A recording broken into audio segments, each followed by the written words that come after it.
Yes. Okay, so hello everyone guys. I hope you are doing well और आपकी preparation बहुत अच्छी चल रही है. ठीक है, तो guys in the last class we have done we have started with decision tree. Okay, so today my aim is that आज हम लोग decision tree along with this support vector machine, क्योंकि छोटा ही टॉपिक है support vector machine, तो I would be completing this topic support vector machine along with this decision tree. तो guys आज थोड़ी सी क्लास मैं लेंदी लूंगा. I'll take around 4.5-5 hours जब तक खत्म नहीं हो जाता. ओके, तो तो okay, so guys last class में मैंने डिसीजन ट्री के बेसिक्स आपको बताए थे and we did this question, है ना. I remember we did this question और हमने ये देखा था how to calculate information gain. Okay, अच्छा, अब इंफॉर्मेशन गेन निकालने के बाद you can also calculate what is the best split node, right. After calculating information gain हमने ये भी देखा था कि what is the best split node. ठीक है, अच्छा, अब after calculating best split node हम इसके बाद ये देख रहे थे कि what how actually the information gain is influenced by entropy and what exactly the meaning और what is the meaning of information gain. Okay, तो all these things we have studied and मैंने कुछ क्वेश्चंस भी आपको दिए थे as a homework.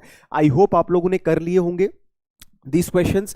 I'll be discussing the answers very soon. मैं बहुत जल्दी आंसर्स डिस्कस करूंगा, तो आप इसको रखिएगा अपने साथ क्वेश्चंस को and I'll be discussing the answers soon. Okay, चलिए अब आज जो हम करेंगे that is the second measure. Okay, आज जो हम करेंगे तो that is the second measure. How Gini gain is used. Okay, how Gini gain is used for influencing the decision tree. ठीक है, how Gini gain is used for selecting the best split node and how it influences the decision tree. तो ये सारी चीजें today we'll be doing. Okay, चलिए, तो write the heading Gini gain. Okay, और Gini index. तो आप heading लिख लीजिए यहाँ पे Gini gain और Gini index.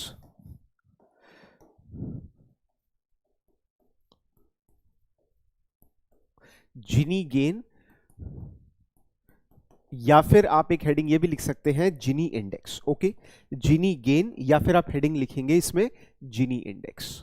ठीक है guys, Gini gain, Gini index. Questions आए हुए हैं, करेक्ट, क्वेश्चंस आए हुए हैं. Gini gain भी आए हैं, Gini उस पे भी इंडेक्स पे भी आए. Number of questions are there on Gini gain as well as on information gain. Okay, Veda, just don't worry beta, this is my responsibility. I'll provide you the link. Okay, just don't worry, at the end of the class you will get the link. This is my responsibility. Okay, no worries, क्योंकि आप बहुत time से पूछ रहे हो, you are asking for so many days. I'll do this बच्चा, just don't worry. Okay, yeah.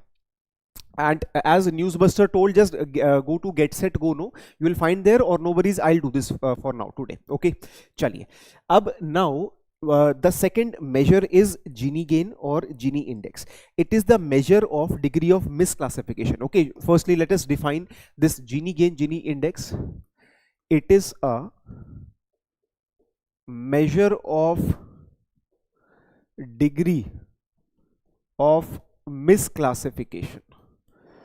Okay, it is a measure of degree of misclassification in the data set. Okay, misclassification in the data set. Okay, it is the measure of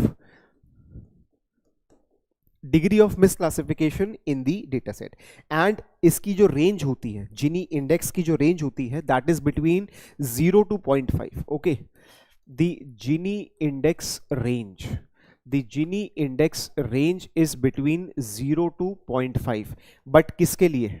For what? This is only for a binary data set. याद रखिएगा, ये question बहुत बार आता है. ये चीज किसके लिए? This is for the binary data set. Okay, this index, the range of this index is for binary data set. Okay, this is for binary data set. Okay, for binary data set, right?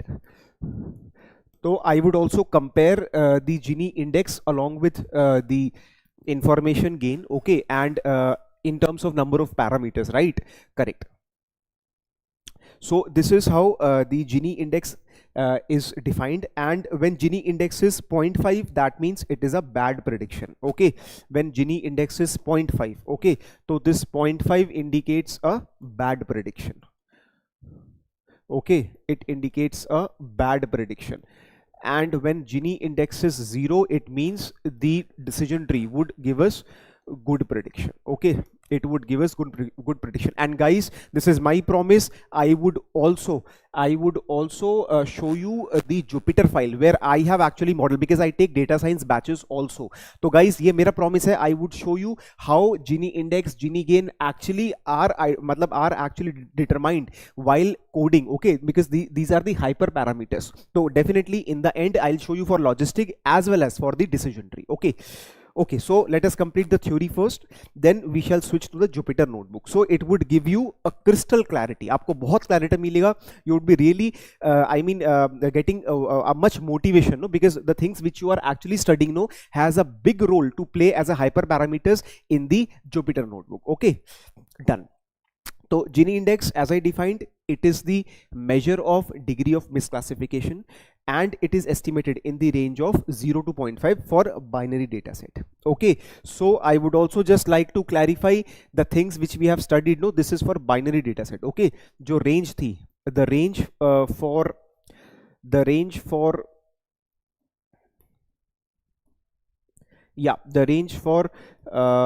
decision tree, no, the range for decision tree information gain, that was also, yes, this was also for binary data set. Okay, so this range was also for binary data set, right? So this range is for binary data set. Okay, you just add this, for this is only for the binary data. Okay, binary class data, this is only for binary class data. Okay, you can just add this. And for multi-class data, okay, for multi-class data, I would just tell you the range for multi-class data. Okay, you can just add it. So that is 0 to log 2n. Okay, for a multi-class data, the entropy range, okay, the entropy range for multi-class data. Okay guys, please add this. So entropy range for multi-class data, that is 0 to log 2n, where what is n? N is the, what is n? N is the number of classes. Okay, here what is this n? Number of classes. Okay, this is what? This is for multi-class, right? This is for multi-class. So you can just add this. Okay, you can just add this information, very important. So 0 to 1 entropy range is for binary data, and okay, we have studied this, no, the range is between 0 to 1, this is for binary data. Okay, and for multi-class data, the range of entropy is between 0 to log 2n. Okay, so this is very important, you should remember this. Okay, correct. Yeah, definitely, Veda, it will be in English, no worries bacha, it will be in English, no worries. Okay, so this range would be in this range is between 0 to log 2n, where n is what? N is the number of classes. So guys, please write this in the formula sheet. Okay, so just write this in the formula sheet. Okay, now let's start with the Gini index, right? Let's start with the Gini index. So Gini index, it is the degree of misclassification, as I told you, and for a binary class data set, the range is between 0 to 0.5. Okay, for a binary class data set, the range is between 0 to 0.5. And how this Gini index is defined? Okay, for multi-class also, I'll just write for multi-class, the range of Gini index for multi-class. The range for Gini index for multi-class, that is between 0 to 1 minus n. Okay, so this is for multi-class, right? Yeah, this is for multi-class, and you can just write n here. What is n? N is the number of classes. Okay, here n is defined as number of classes. Okay, so you can write k, m, anything which you want, but yes, n is what? N is the number of classes. Very important MCQ question. Okay, so for multi-class, it is 1 upon 1 minus n. Okay, so I'll just put this in the bracket. So you can write it in the formula sheet. And how Gini index is defined? Gini index is defined as, the formula for Gini index is, how it is defined? So Gini index, very simple formula. Okay, simpler than the entropy one. 1 minus summation of pi whole square, okay, and I from 1 to total number of classes k, okay. So here I is from 1 to k. What is k here? K is the total number of classes, okay. K is what? K is the total number of classes, total classes, okay, in the data set, total number of classes in the data set, okay. This k is what? Total number of classes in the data set, okay. So I my 1 minus summation of pi whole square, and what is pi? Probability of the object belonging to that class, okay. What is pi? Pi means probability of that class, okay, probability of the object belonging to that class, okay, probability of the object belonging to that class. So instead of log 2, ये log walk का पंगा खत्म, okay, we will not be using any log walk anything, okay. So I'll be specifically using what? I'll be specifically using, okay, so I'll be specifically using here, yeah, I'll be specifically using here the probability, okay, the probability, right? Yes, and Newsbuster, thank you very much guys for just thinking. Yes, yeah, please share this. It will give me a motivation, a lot of motivation, no, because we all are working hard. So not only for me, for all the faculties, no. If you like it, please share it and like it, okay. Thank you so much. Chaliye. So okay, so this is Gini index, okay, and I'll just compare the Gini along with the entropy on a single graph. Okay, that too on a single graph.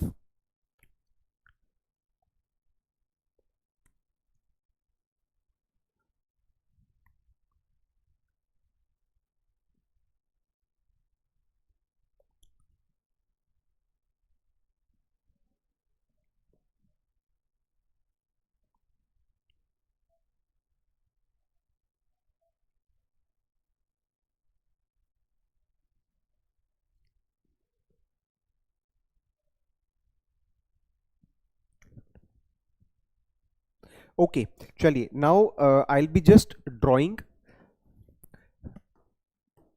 both the measures on the single graph. Okay, I'll be just drawing both the measures on a single graph. Okay, both the measures on a single graph.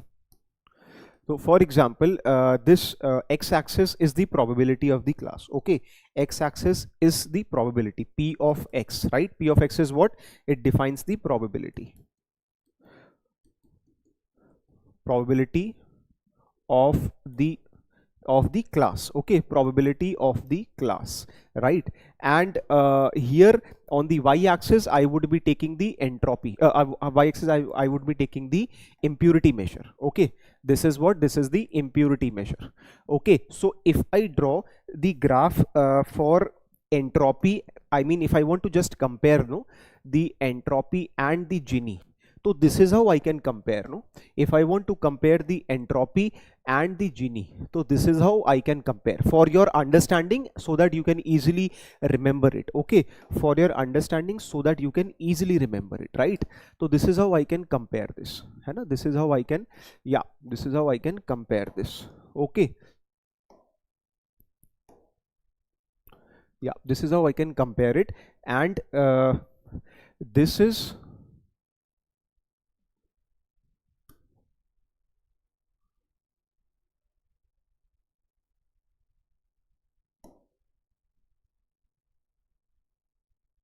yes, so this value is 0.5, okay, this value is 0.5 and this is 1, okay, this value is 1, okay, that is 0.5 and this is 1. So I can just assure you that this impurity measure is what? This is Gini index, okay, and in the red this is what? This is entropy, okay, in the red this is what? This is entropy. So we have both the graphs Okay, we have both the graphs made on the same plane. Okay, we have both the graphs made on the same plane. So I can just write that this is for a binary data set. I am just drawing it for a binary data set.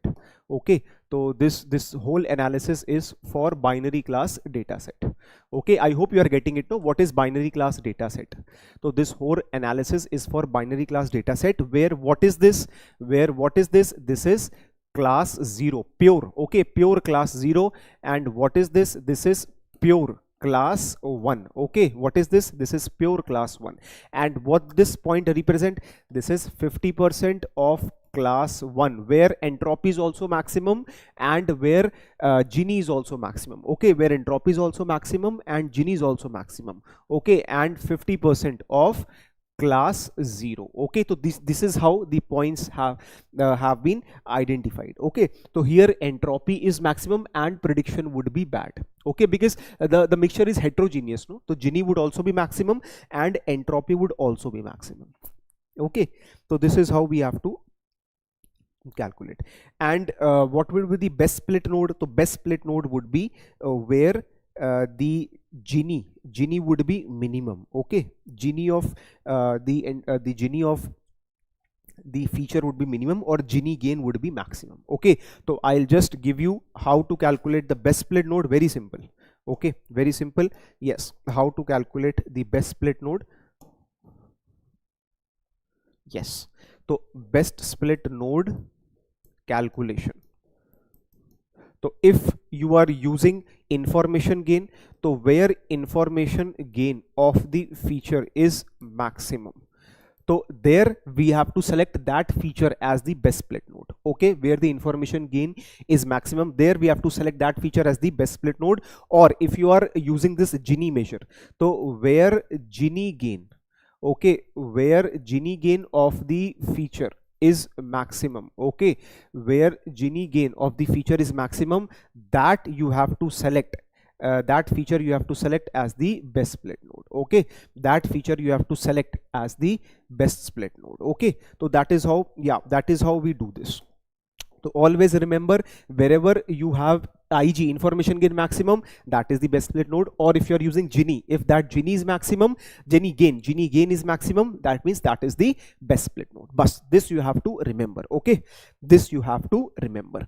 And one more important thing, for your formula sheet I would just write, okay, that is my analysis. So if entropy decreases, the information gain increases. Okay, then similarly if Gini index decreases, Gini gain increases. I hope you are able to memorize this. I hope you are able to understand this. Okay, अगर entropy घटेगी, if entropy decreases, भैया तुम्हारा information gain बढ़ेगा, and at the same time that feature would be selected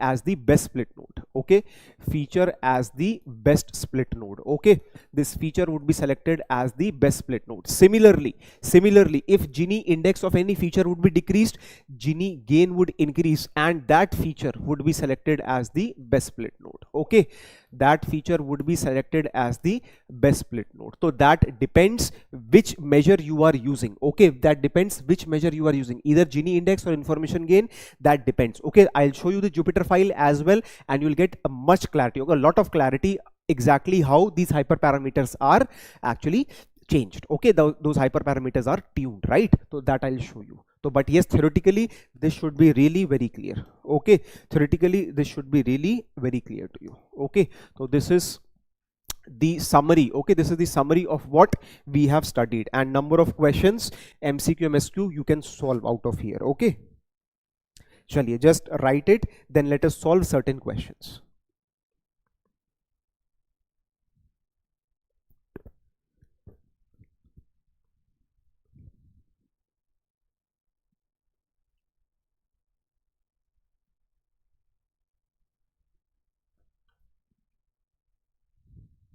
Okay, so please write this. I'll wait for a minute. Please write it. Okay, so just draw this graph, just write the information for Gini gain, Gini index. Yeah, Okay, I'll wait for a minute, then let us start with certain questions.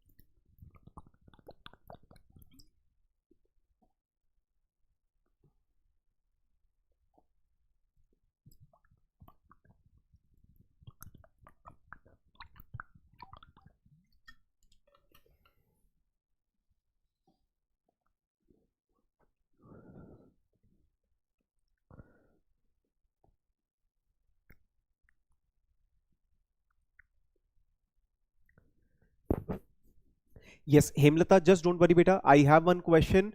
Definitely, we'll solve it today itself. Okay, Hemlata, just don't worry. We'll do this. Okay, just don't worry. I think everyone would be benefited out of this. No, no worries.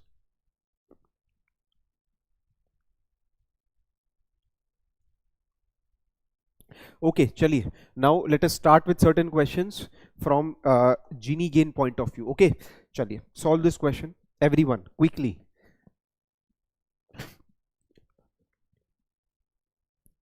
Yes, everyone, solve this question. This is the following data set that is given a binary data set. Okay. This is a binary data set that is given. अब आपको क्या करना है?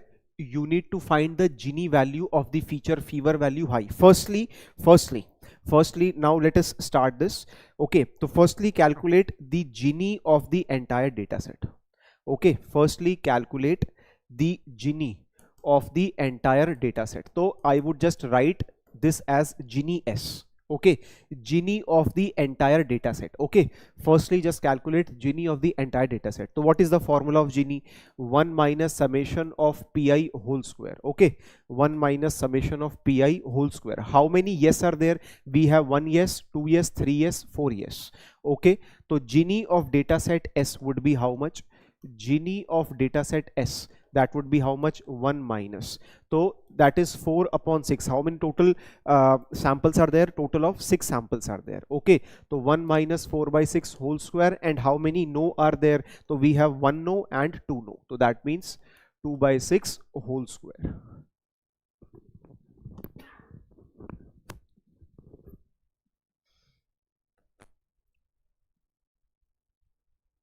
Tell me the answer.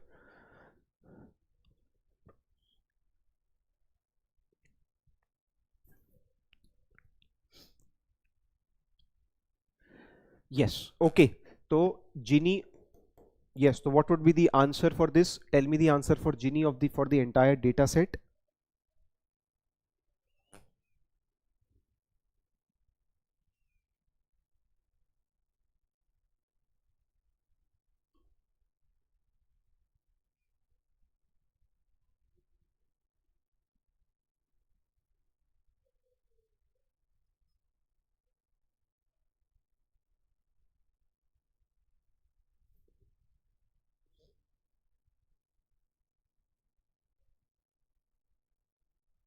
So Gini of the entire data set would be correct 0.44. Okay, so it would be 0.444. Or always make a habit of calculating answers till 3 decimal places. Okay, always make a habit. That would actually secure your NET mark questions. Okay, because range is very narrow.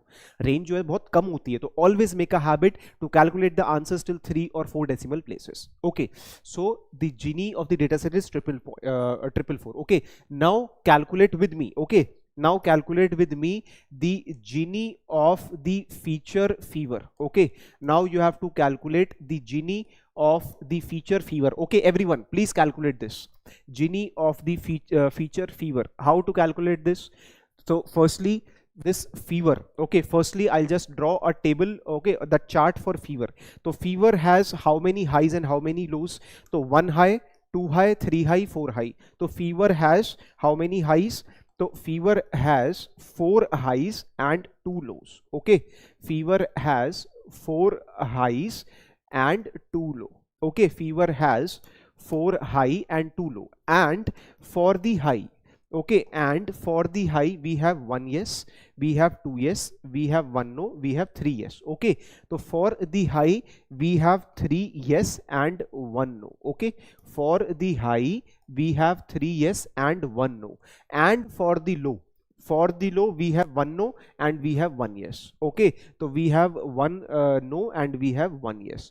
So 1 yes and 1 no. Okay, for the fever high we have 1 yes and 1 no. Now if I want to calculate, if I want to calculate the Gini index for the feature fever, if I want to calculate Gini index for the feature fever, that is how much.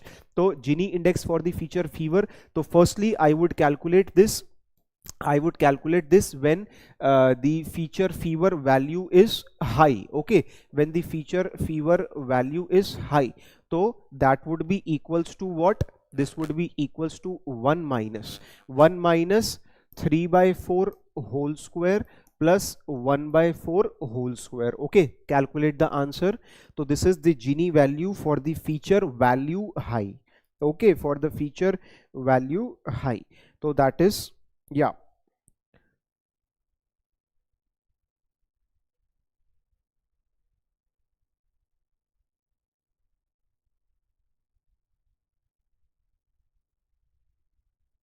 so 0.375. Okay, so this would be how much? 0.375. Okay, similarly I would be calculating the Gini value for the feature fever when its value is what? Its value is low. Okay, when its value is what? Its value is low. So what is the answer? Very simple, no? So 1 minus only 2 lows are there, 1 yes and 1 no. So only 2 lows are there, 1 yes and 1 no. So that would be 1 by 2 whole square plus 1 by 2 whole square. Okay, without even calculating I can actually guess what is the Gini value for the feature fever with value low. Very simple, 1 yes 1 no, highly impure set. What is the value? So it would be how much? Very simple, this would be 0.5. Okay, for a binary data set the Gini feature value would be 0.5. Okay, so it would be 0.5.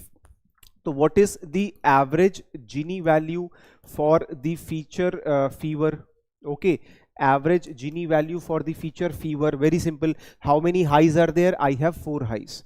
Okay, so 4 by 6 into 0.375. So this is weighted Gini. Okay, 2 by 6 into, yeah, 4 by 6 into 0.375 and 2 by 6 into 0.5. So this is what? This is the weighted Gini. Okay, always remember this. Okay, always remember this. This is what? This is the weighted Gini, right? So you have to remember this. This is the weighted Gini. Okay, so I'll just write it.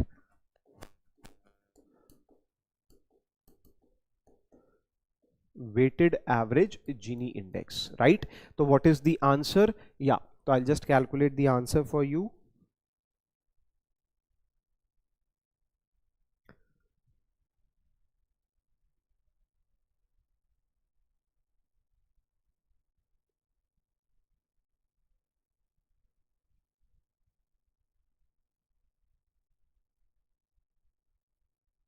.4166, correct, 0.4166. Okay, and similarly I have to calculate this. I have to do this practice for the feature cold. Okay, I have to do this practice for the feature cold. So, okay, so please everyone, please calculate quickly. So the next feature is what? The next feature is cold. Okay, I'll just rub it for your understanding. No, I'll just rub it. So next feature is what? Next feature is cold. So how many highs and how many lows are there? We have 1 high, 2 high. Okay, only 2 highs are there and we have 4 lows. Okay, so we have 2 highs and 4 lows. Okay, so I'll just write here the feature cold here. Okay, how many highs are there? So I have 4 highs and 2 low. Okay, so I have how many? Sorry, 2 highs and 4 lows. Yeah, so I have 2 highs and 4 lows. Okay, so 2 highs and 4 lows. And now in high how many yes and how many no are there? Okay, for highs, yeah, for high 1 yes and 2 yes. Very simple, Gini is 0. Okay, I hope you are able to identify this. Okay, so you should have this understanding. What is the Gini value here? Gini is 0 because a pure set is here. I hope you are getting this. A pure set is there. Okay, and 4 lows. And 4 lows. So for lows, how many yes and how many no's are there? So I'll just calculate. 1 no, 1 yes, 2 no, 1 yes, 2 yes, 2 no. Very simple. Gini is for impure. Gini is the maximum one. Okay, so I have 2 yes and 2 no. I hope you are able to now identify what is the Gini value for the feature value cold of value low. That is 0.5 because it is a binary data set. Okay, now I would do what? I would calculate average Gini value. Okay, I would calculate average Gini value for the feature cold. So that is what? That is 2 by 6 into 0 plus 4 by 6 into 0.5. Okay, 2 by 6 into 0 plus 4 by 6 into 0.5. So I would be getting what? I would be getting an answer of 0.33, right?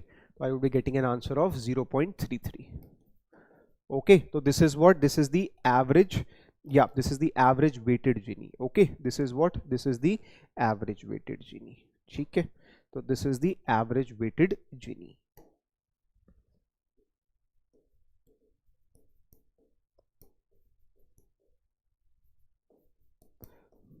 Okay, this is the weighted average Gini. Now I want to ask from you. Now I want to ask from you what would be the best split. Okay, best feature split. Okay, so against, okay, best split feature, I want to ask the best split feature among cold and fever. So how to calculate this? So calculate the Gini gain. Okay, calculate the Gini gain for feature cold and calculate Gini gain for feature fever. Okay, calculate Gini gain for feature cold and Gini gain for feature fever. So what is the Gini gain of the entire data set? That is 0.444.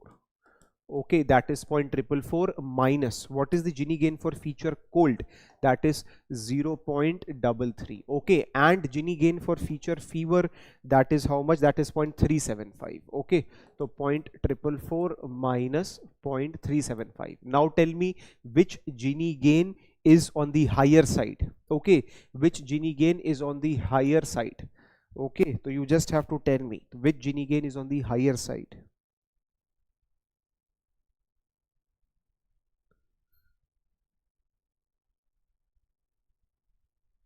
0.069. Okay, so this is 0.069. So now I have to identify the maximum of what? Maximum of 0.111 and 0.069. Of course, you can identify that this is the maximum one. Okay, this is the maximum one. I think you can identify here that yeah, this is the maximum one.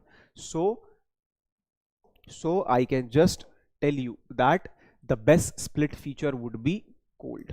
Okay, so we can just say that the best split feature would be cold. So this calculation exactly happens in the backend. Okay, this calculation exactly happens in the backend of a Jupyter file, but you should know the basics. Beta, if you are not knowing the basics, sirf ek library laga di. If you're just applying a library, getting the results, that is of no use, that is waste, because anyone can question you and anyone can actually overpower you. Okay, in the interviews. So interview में आपकी कोई भी ले लेगा. So that means बच्चा, you should always remember कि what exactly is going in the backend. Very important for getting a good or a highly paying job. Okay, चलिए, please note it.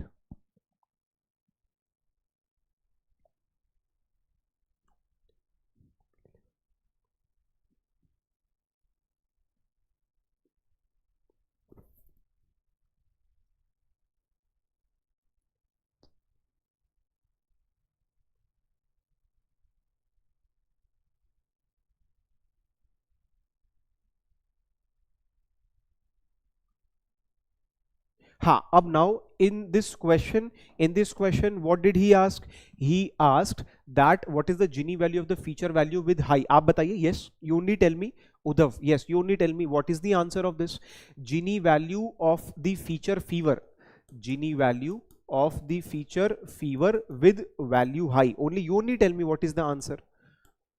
Okay, You only tell me what is the answer. So Gini value for feature fever with value high. Gini value for feature fever with value high. What is the answer? That is 0.375. Okay, I hope you are getting this. And what is the Gini value of the feature cold with value low? So what you have to calculate? You have to calculate Gini value for the feature cold. Okay, for the feature cold with value low. Okay, so what is the answer now? So Gini value for the feature cold with value low. Gini value for the feature cold. Yes, cold with value low. That is the maximum Gini, 0.5. Okay, so here it would be 0.5. I hope you got the answers now. Correct. I hope you got the answers now.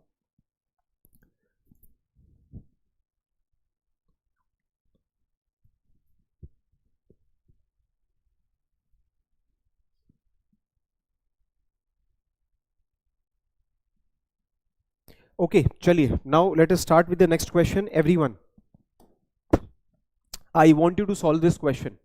So calculate the best split node. I just want calculate the best split node. Do not draw the entire decision tree. That is very lengthy. That is a I mean ESC level question. Okay, UPSC level question. Just draw the just tell me the entire the best split node. Okay, though it is a lengthy, I'll wait for 5 minutes. Okay, so just practice it.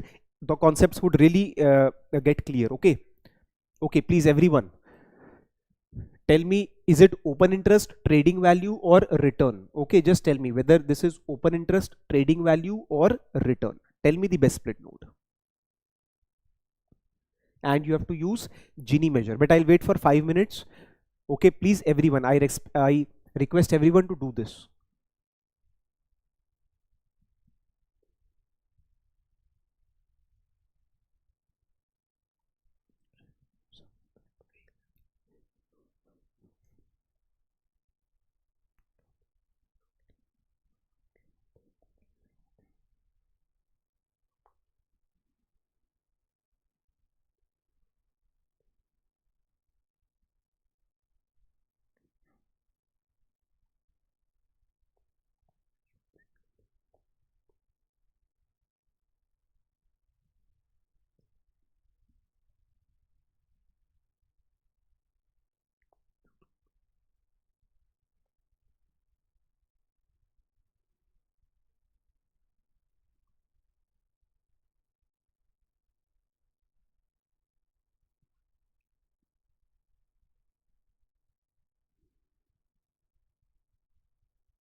Okay, chali, now let us start doing this question. We have this big table and we have a total of 10 values with us, okay, 10 samples with us, and we have to identify using the Gini measure that which should be the best split root node, okay, that would what should be the best split root node, right? This we have to identify, okay, that what should be the best split root node. Okay, now let's see how to do this. Dekho, whenever this question comes, always make firstly just gather the value in a tabular form, okay, or in this flow chart, okay. So past trend, how many classes are there? So we have one positive and we have negative, okay, only two classes are there. Acha, so firstly before doing this, calculate the Gini gain of the entire data set, okay, it is required. Calculate the Gini gain of the entire data set. So what is the behavior of the data set? That is binary data set. I hope you are able to remember, you able to see this. It is a binary data set because we have up and down, only two values are there, okay. We have up and down. So how many ups are there? 1 up, 2 up, 3 up, 4 up, okay. So 4 by 10 whole square plus 6 by 10 whole square, okay. So this would be, yeah, this would be the Gini gain of the Gini value, okay, not Gini gain, sorry, not Gini gain, yeah, this would be the Gini of the data set, right? So this is the Gini of the data set. So how much Gini of the data set would come? I'll just give you the correct answer. Yeah, so Gini of the data set is 0.48, okay. Gini of the data set is 0.48. Okay, now I would just gather the past trend, okay. I would just gather the past trend, then open interest, okay, open interest, and in the end I would just gather and make, I would just gather trading value, okay. I would just gather trading value, okay, and I'll just make the chart of this, okay. Chali, ab now in the past trend I have positive and negative. So how many positives are there? So 1 positive, 2 positive, 3 positive, 4 positive, 5 positive, 6 positive, okay. So 1 2, yeah, 3 4 5 and 6 positives, okay. So we have 6 positive and 4 negative, okay. And from these 6 positive, among these 6 positives, how many up and down are there? So we have 1 up, okay. We have from positives, okay. So from positives, तो 1 2, yeah, 3 4 5 6, correct. ठीक है, तो अब now in these positives how many ups and downs are there? Let us see, okay. So for positive we have 1 up, we have 2 up, we have 3 up, okay, and we have 1 down, 3 up 1 down, then 3 up 2 down, 4 up 2 down, okay. So we have 4 ups and 2 downs. So we have 4 up, okay, and 2 down. And for negative, we have 1 down, okay, we have 2 down, we have 3 down, we have 4 down, okay. So for negatives we have 0 up and 4 down, okay. We have 0 up and 4 down. Now similarly for open interest, okay, similarly for open interest, so I'll just rub it again, okay. I'll just rub it again. Similarly for open interest, so how many lows and highs are there? So we have 1 low, yeah, we have 1 low, we have 2 low, we have 3 low, 4 low, 5 low and 6 lows, okay. So we have 6 lows, okay, we have 6 lows and 4 highs, okay. We have 6 lows and 4 highs. Now for these 6 lows, how many ups are there and downs are there? So for 6 low, 1 up, 2 up, 1 down, 2 up 1 down, 2 up 2 down, 2 up 3 down and 2 up 4 down, okay. So we have 2 up and 4 down, okay. We have 2 up and 4 down. And for these 4 highs, how many ups and downs are there? So for these 4 highs we have 1 down, okay, we have 1 down, we have 1 up, then we have 2 up 1 down, and we have 2 ups 2 downs, okay. So we have 2 ups and 2 downs, okay. We have 2 ups and 2 downs. Now similarly for trading value, okay, yes, the last one is the trading value, yeah. So for the trading value Okay, for the trading value, I'll just rub it. I'll just see how many ups and lows are there. Okay, how many ups and lows are there. So for the trading value, so we have this no, is this no means this is low. Okay, this no means, yeah, this is low. So how many ups and lows are there? Okay, so we have one high. Okay, we have one high, two high, three high, four high, five high, six high, and seven highs. Okay, so we have a total of seven highs, right? So I'll just write here, I have a total of seven highs and three lows. Okay, I have a total of seven highs and three lows. It is bit lengthy question. Okay, plus, but do okay, just stay with me. Okay, just stay with me. I know it is a lengthy question.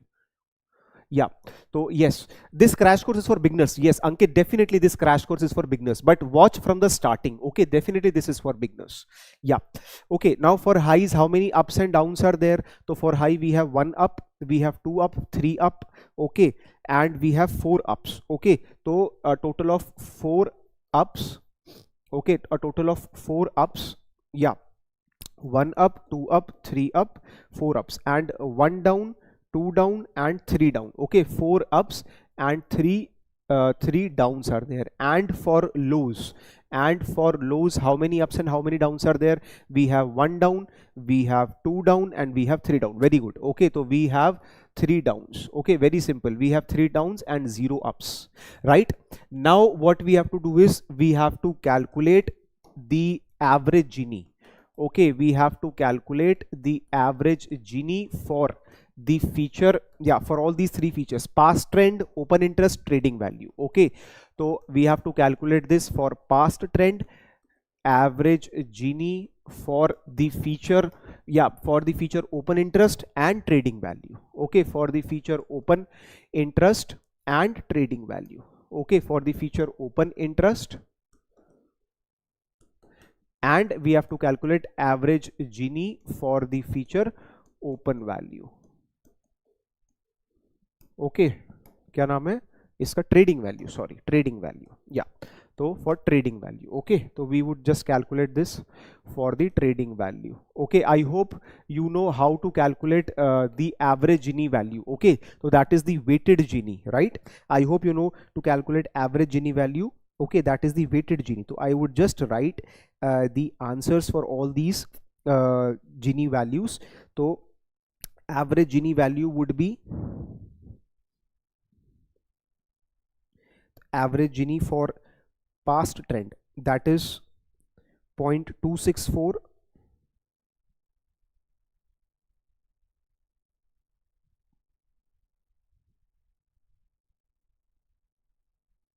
yeah, so 0.2664. okay, so this is for past trend, this is 0.2664. okay, and average Gini for open interest, that is 0.464. okay, this would be 0.464, and average Gini value for trading, okay, this would be 0.343. okay, so this would be 0.343. okay, so questions are a bit lengthy, but okay, I'll just tell you the answers, right? I'll just tell you the answers. I expect that you should do it, okay, once the class gets finished, right? Please do it once the class gets finished. Okay, so this is the average Gini value for all these three things. How to decide which is the best split feature? So we have to see the maximum gain. Okay, so we have to see ki which one is the which one Gini gain has a maximum value. Okay, maximum Gini gain value, right? So let us calculate the three values. So the Gini gain, okay, so Gini gain for past trend, okay, Gini gain for past trend. So what is the Gini gain for past trend? Very simple. Okay, very simple. What is the data Gini for the entire data set? That is 0.48. Okay, so this would be how much? 0.48 minus 0.2664. okay, then Gini gain, okay, Gini gain for the feature open interest, Gini gain for the feature open interest, that is 0.48, yeah, 0.48 minus 0.464. then Gini gain, okay, Gini gain for the feature trading value, Gini gain for the feature trading value. Okay, what is the Gini gain for the feature trading value? That is 0.48 minus 0.343. okay, so among these Among these, the one which has the highest Gini gain would be selected as the best split node. So 0.216 for past trend. Okay, yes, so I am having 0.216 for past trend and for open interest. Okay, for open interest, yeah, for open interest 0.016 for open interest, 0.016 for open interest, and the last one is 0.137. Okay, the last one is 0.137. So based on this value, I hope you are able to judge that the first one. Okay, I hope you are able to judge that the first value, this is the best split feature node. Okay, best split feature node. So what is the best split feature node? That means past trend. Okay, that means past trend is the best split feature node. Okay, so past trend. Okay, past trend is the best split feature node. So this is how a decision tree calculation is done. Okay, in the backend, in the Jupyter notebook, this is how the calculation for the decision tree is done. This is how a decision tree is made. Okay, this is how a decision tree is made, right? I would just show you the glimpse of a decision tree after the break. Okay, after the break I'll just show you on the Jupyter notebook how it is made, what are the libraries that are used. So would be helpful once you would be sitting for the interviews. Okay, no worries. So I'll just wait for a minute, please note it down, then let us proceed towards the other concept. Okay, then let us proceed towards the other concept, that is random forest. Okay, a very beautiful concept.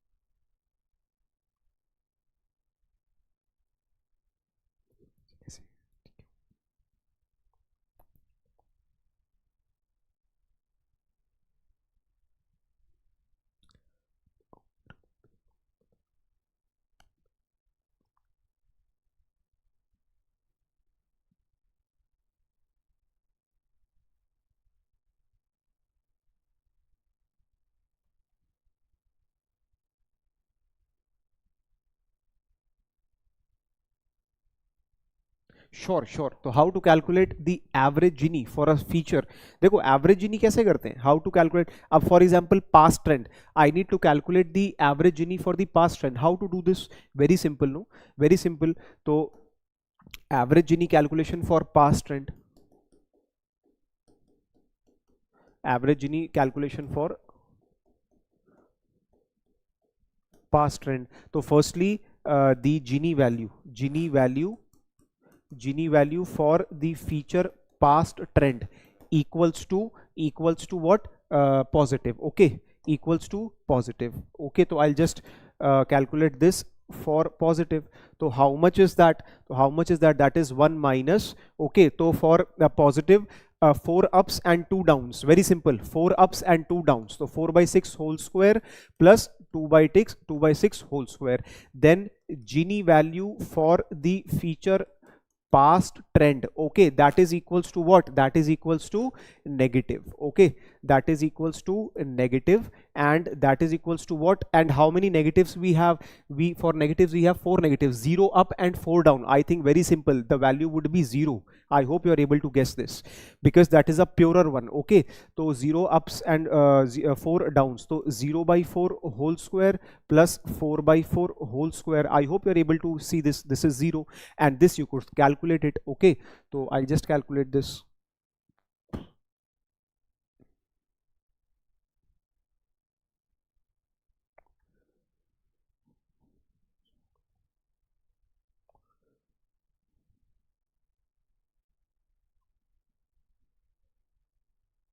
Okay, so this is 0.44. Okay, so this would be around 0.44, right? And how to calculate the average Gini?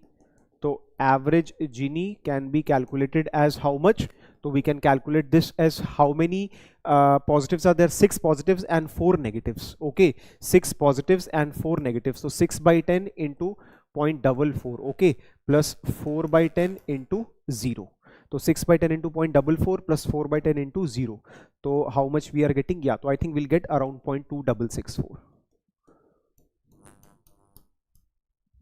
Okay, so this is how we need to calculate this.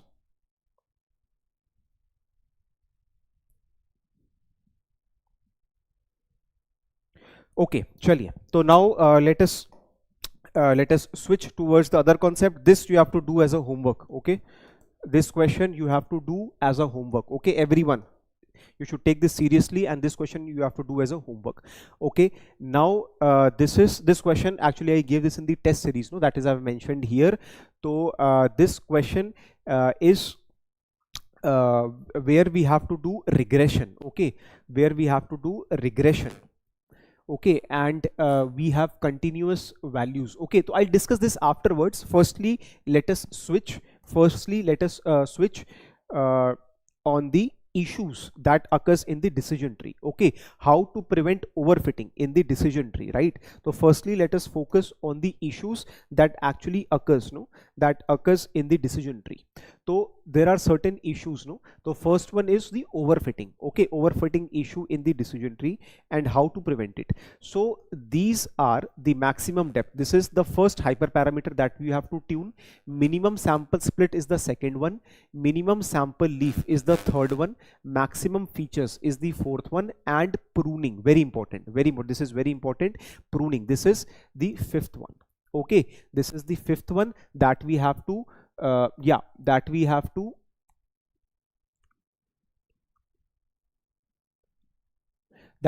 to yes, set that we tune. Okay, while fitting the model or while fitting the decision tree. Okay, that you have to tune while fitting the decision tree. Okay, तो ये होता है. तो first one is the maximum depth.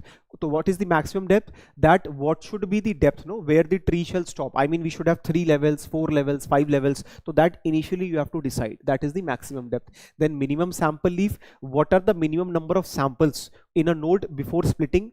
Okay, that should be there. So that is the minimum sample split. Okay, then minimum sample leaf. Minimum sample leaf is that how many minimum number of samples should be there to become a leaf node. Okay, to become a leaf node. Then maximum features, that limits the number of features considered for each split. Matlab a total of how many features should be there. Okay, after which I should split. Okay, or a maximum number of features that should be there. And pruning is that it removes unnecessary branches to improve generalization. Okay, so it is a process of removing the unwanted branches, okay, from the tree. It is the process of removing the unwanted branches from the tree. So since I told you overfitting is a major drawback in the decision tree, because decision tree क्या करते हैं ना, it tries to mug up the data, it tries to learn the data, वो पूरा याद कर लेता है data को, तो it actually fails on the unseen data. That is one of the biggest drawback in the decision tree. Okay, or in the decision tree. So that is why what we have to do is we have to hyper tune these parameters again and again so that it should give good results. Okay, so that your model should give good results. I'll just show you in the Jupyter file. I'll just show you. ठीक है, ये मैं आपको दिखाऊंगा Jupyter file में.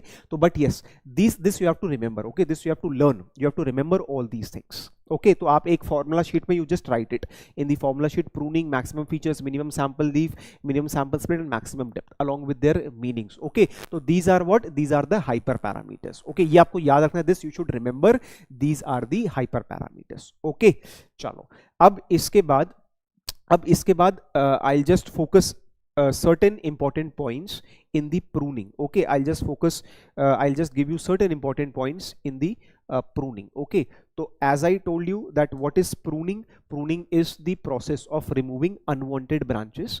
Okay, and pruning is of two types. Okay, pruning जो है that is of two types. First one is pre-pruning. Okay, first one is pre-pruning, and the next one is known as post-pruning. Okay, the first one is pre-pruning and the next one is known as post-pruning. Okay, pre-pruning is also known as forward pruning. Okay, we also call this as forward pruning.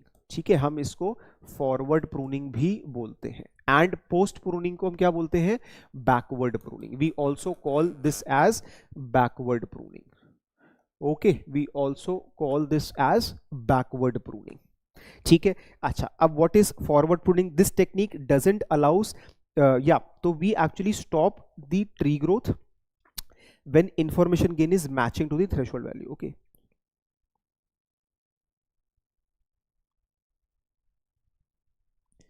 So pre-pruning is that initially only, okay, before splitting the node, okay, before splitting, we try to, before splitting only, we try to set the hyperparameters. Okay, so we try to set the hyperparameters. Okay, before splitting only, in the initial level we try to set the hyperparameters. Okay, please write it down. No, this is important for MCQ. And in the backward pruning, after the tree formation, okay, after the building of the tree, we cut or we prune the unwanted branches. Okay, we prune the unwanted branches. Okay, we prune the unwanted branches. So this is how they are defined. Okay, this is how they are defined. Okay, so we stop the tree growth. Here the tree growth, no, here the tree growth is stopped. Tree growth is stopped initially, okay, when the information gain is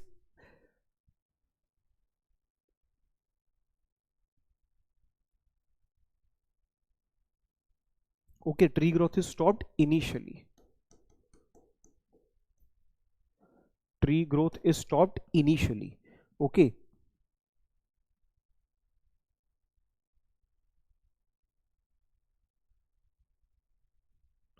And here tree is trimmed. Okay, here tree is trimmed. Here tree is trimmed after the growth has taken place. Okay, after the growth has taken place.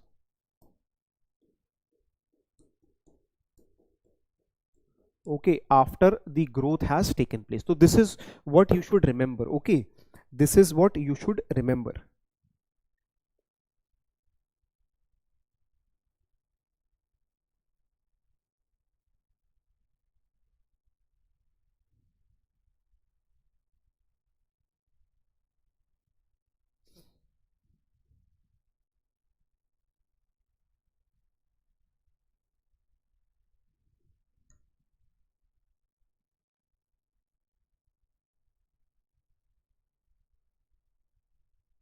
Okay, post pruning is also known as error recover pruning. Okay, this is also known as error recover pruning.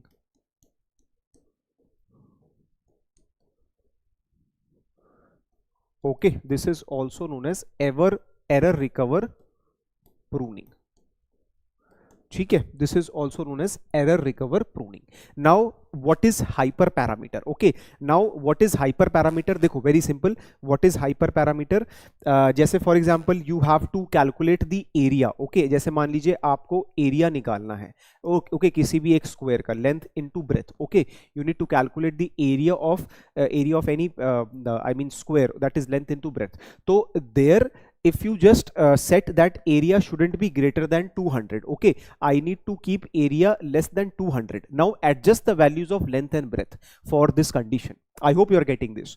So here L and B would act as the hyperparameter. Okay, here L and B क्या करेगा? They would act as the hyperparameter. मतलब we see either L could be increased or decrease breadth. Okay, or what you can do is either increase breadth to decrease length. So here the adjustment of parameters so that area remains less than 200 is basically what adjustment of hyperparameters is. okay, is basically what adjustment of hyperparameters is. So what are the hyperparameters? Those are the variables that are used to tune the model. मतलब और अच्छा हमारा model predict करने लगे, okay, और better हमारा model predict करने लगे. तो that is basically what hyperparameters are. Okay, that is what hyperparameters are. Okay, so this a basic knowledge of pre-pruning and post-pruning is given to you. Okay, a basic knowledge of pre-pruning and post-pruning is given to you, and now I'll be starting with the next the algorithm, no, here, that is a random forest. Okay, that is the random forest. Okay, very interesting algorithm, right? And we shall do certain questions on it. Yeah, so I'll start with the next algorithm, that is random forest. Okay, so please don't leave the class and just stay in the class and just focus here. Okay, random forest. So this I have written, okay, pre-pruning and post-pruning, I have just made the table and in detail I have written. Okay, so you can just also start studying from here also. You can just take a snapshot of it and you can just write the points. Okay, after the class you can just take a snapshot and just write the points, right? So I have also made a detailed comparison table for pre-pruning and post-pruning. ठीक है, चलिए अब now I'll start with the next algorithm, that is random forest. Okay, so I'll start with next algorithm, that is random forest. So firstly I'll just give you few important details of random forest. Okay, firstly I'll just give you few important details of random forest. Okay, so this random forest is also known as ensemble method. Okay, it is also known as ensembling technique.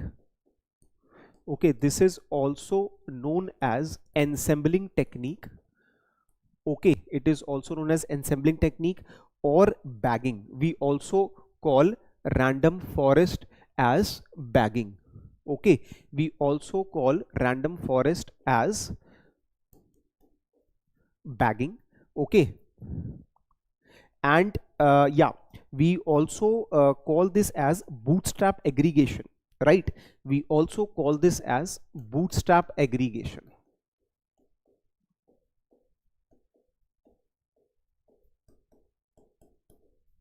Okay, we also call this as bootstrap aggregation. ठीक है, अच्छा. Okay, now what exactly random forest do, or what exactly this algorithm is? It is basically a method that combines the estimation of several base learners. I'll just write the definition.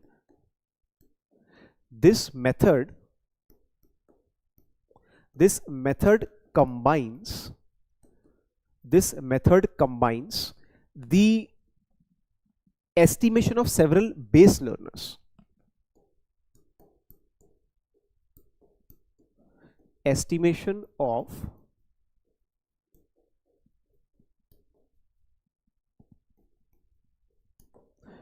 this combines the estimation of several base learners. Okay, अब now what are these base learners? They are what are these base learners? They are the decision trees. Okay, अब जैसे base learners क्या है? ये base learners को हम बोलेंगे number of decision trees. Okay, in base learners को क्या बोलेंगे? We call them as number of decision tree. Okay, it is base learners को हम क्या बोलेंगे? Number of decision tree, to improve the accuracy and robustness of the model. Okay, to improve the accuracy and robustness of the model. Okay, to improve the accuracy and robustness of the model. Okay, chalo. Ab see how actually this random forest differs from decision tree. ठीक है, अब यहाँ पर कैसे differ करता है decision tree से? Basically what we do is basically what we do is that यहां पर instead of making a single decision tree, देखो बहुत interesting algorithm, it is very interesting algorithm, ठीक है बच्चा, instead of making a single decision tree, no what exactly they do is they exactly make number of decision trees. Okay, तो instead of making a single decision tree वो क्या करता है, they actually make number of decision trees. Okay, and number of decision trees actually what that number of decision tree does, they actually gives their majority voting in deciding और in predicting anything. अब जैसे for example मान लीजिए, okay just a random example, okay just random example, जैसे मान लीजिए कि you want to predict that would India or Australia win today's match. Okay, for example, we have a match between India versus Australia. Okay, today we have a T20 between India versus Australia. Okay, now I want to decide, okay, I want to predict that which exactly team would win, okay, against in this match, okay, India versus Australia. Acha, ab now for example, we have number of experts, okay, we have number of experts sitting. For example, I have one expert Dhoni, okay, for example, I have one expert Dhoni, I have second expert Ganguly, okay, I have my second expert as Ganguly, okay, yeah, I have the second expert as, okay, Ganguly, the third expert I would take as Dravid, okay, and the fourth expert I would take as Sachin. Okay, just I mean just feel this example that I'm giving you, very interesting, and you'll actually relish this. Okay, yeah, newsbuster, just wait up, पहले feel this example, I'll go to the previous one. Okay, अच्छा, अब जैसे मान लो आज का match होना है, we have a match today between India Australia, and we want to identify, we want to ask these experts that which team would win the match. Okay, अब for example, I ask Dhoni, what Dhoni says that yes, on this pitch, on this and this weather conditions, and taking this playing 11, I think India would win the match. Okay, I think India would win the match. Okay, now next is that I ask Ganguly. Okay, now Ganguly says that yes, India Australia, that is in their home ground, and I have also played number of matches, I know the weather condition, I know the playing 11. Ganguly says, bhai, I think Australia would win the match. Then same question I asked to Dravid. Dravid says, nahi yaar, I have also played number of matches here, I have also played number of matches with playing 11, everything, I know that I think India would win the match. Okay, and when I ask Sachin also says that nahi, India would win the match. Acha, ab these all four are experts. Okay, these all four are experts. If I would have asked a single expert, if I would have asked Dhoni says yes yaar, India would win a match, I would be ठीक है यार, मतलब I would think that यार he has played number of matches, he is an expert of that, he has played in Australia, he knows the game very well. तो यार ठीक है, if he's saying, then there is some probability that yes, India would win the match.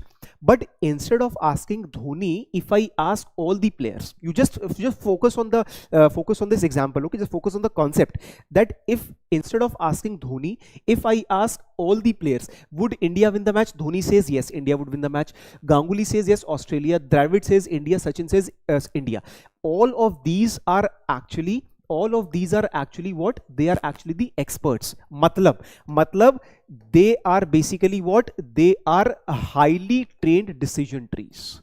Okay, they are the highly trained decision trees. Matlab they are predicting very good. Okay, just focus on the concept. What I said ki bhaiya, Dhoni, Ganguly, Dravid, Sachin, they have played number of matches, they know the weather conditions, they know everything there, each and every, they know the playing 11, everything they know. Now when out of 4, 3 says India wins the match, don't you think the probability or the trustworthiness of winning India is more? मतलब अब थोड़ा सा मुझे ज़्यादा भरोसा आ रहा है. Okay, don't you think that अब मुझे थोड़ा ज़्यादा भरोसा आ रहा है कि यार अगर धोनी भी कह रहा है, द्रविड़ भी कह रहा है, सचिन भी कह रहा है, तो that means India's chances of winning are actually more. The reliability of that prediction would increase.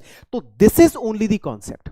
ठीक है, यही कॉन्सेप्ट है रैंडम फॉरेस्ट का. This is only the concept on which the random forest algorithm is made. Okay, instead of asking a single decision tree, what I'll do, I would make number of decision trees. Instead of asking a single decision tree, what I'll do, I would make number of decision trees, and I would ask all those trees ki bhaiya what is your prediction, what is your prediction, what is your prediction, and based on the majority voting, and based on the majority voting, and based on the majority voting, what I'll do, I would actually predict, yes, that India would win. Okay, so basically what exactly we did, what exactly we did, basically we just increase the reliability of that prediction value. Okay, I just increase my reliability of that prediction value by making number of decision trees instead of a single one. So that is how this ensembling or random forest or bagging or bootstrap aggregation is defined. Okay, that is how this ensembling, random forest, bootstrap aggregation or bagging, एक ही नाम है, सभी का एक ही नाम है, that is how it is defined. Okay, so now I would just write the definition of this. So basically what ensembling model does, it increases, I'll just write,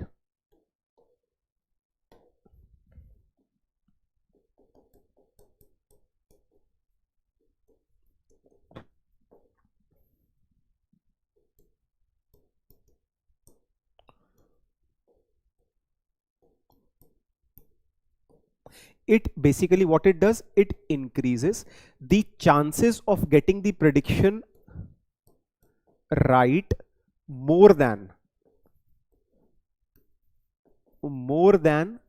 the chances of getting it wrong. So this is the major concept on which the random forest is made. Okay, this is the major concept on which the random forest is made. Okay,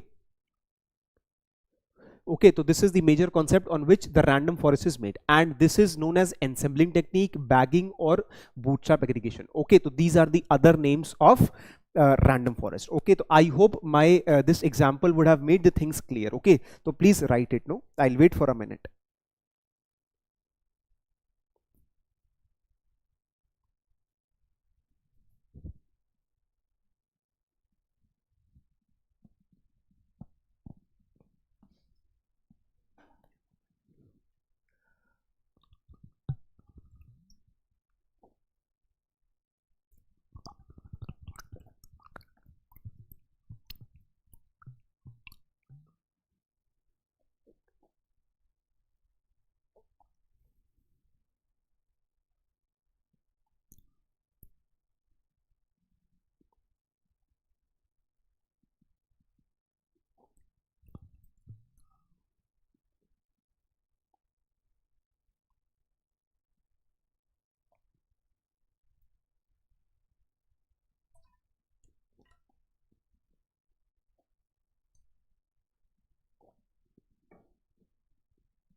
Okay, now again I would just define bagging. Okay, I would just define bagging again. I'll just write the definition of this. So what is a bagging? Bagging is the other name of random forest. Other name of random forest. Okay, other name of ensembling.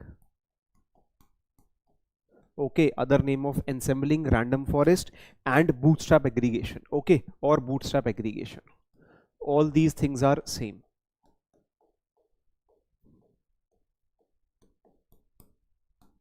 Okay, all these things are same. So what exactly this is? It is an ensembling method used for solving.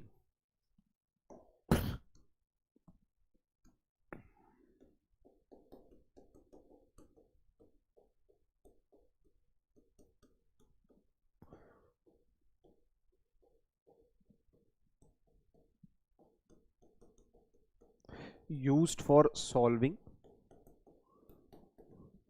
classification problem, used for solving classification problem or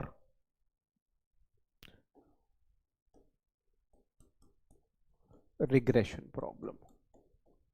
Okay, it is an ensembling method used for solving classification problem or regression problem. Okay, so if the classification problem is there, then the final class level is reported based on, so in classification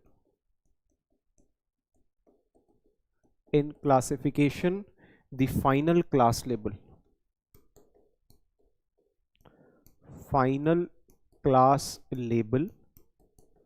is reported.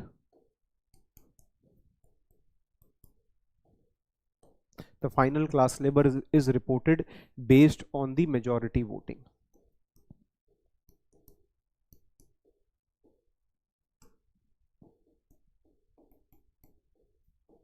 Okay, and in regression,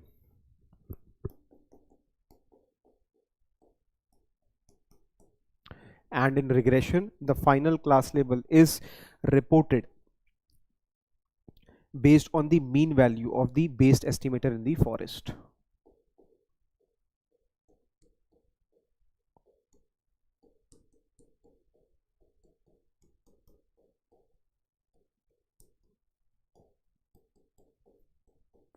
Okay, based on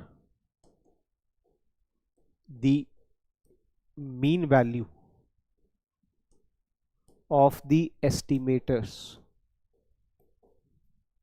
in the forest. Okay, so this you have to remember.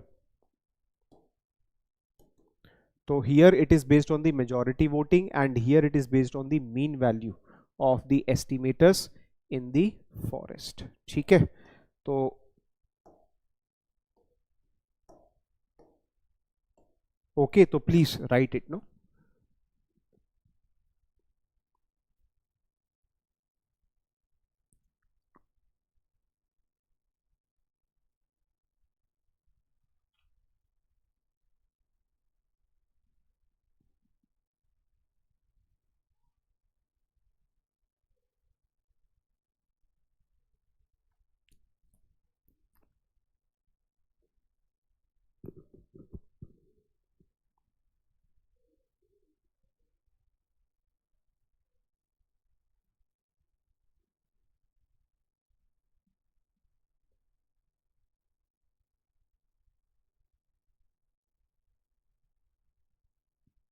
Okay, चलिए अब now let us understand the algorithm, how this algorithm works.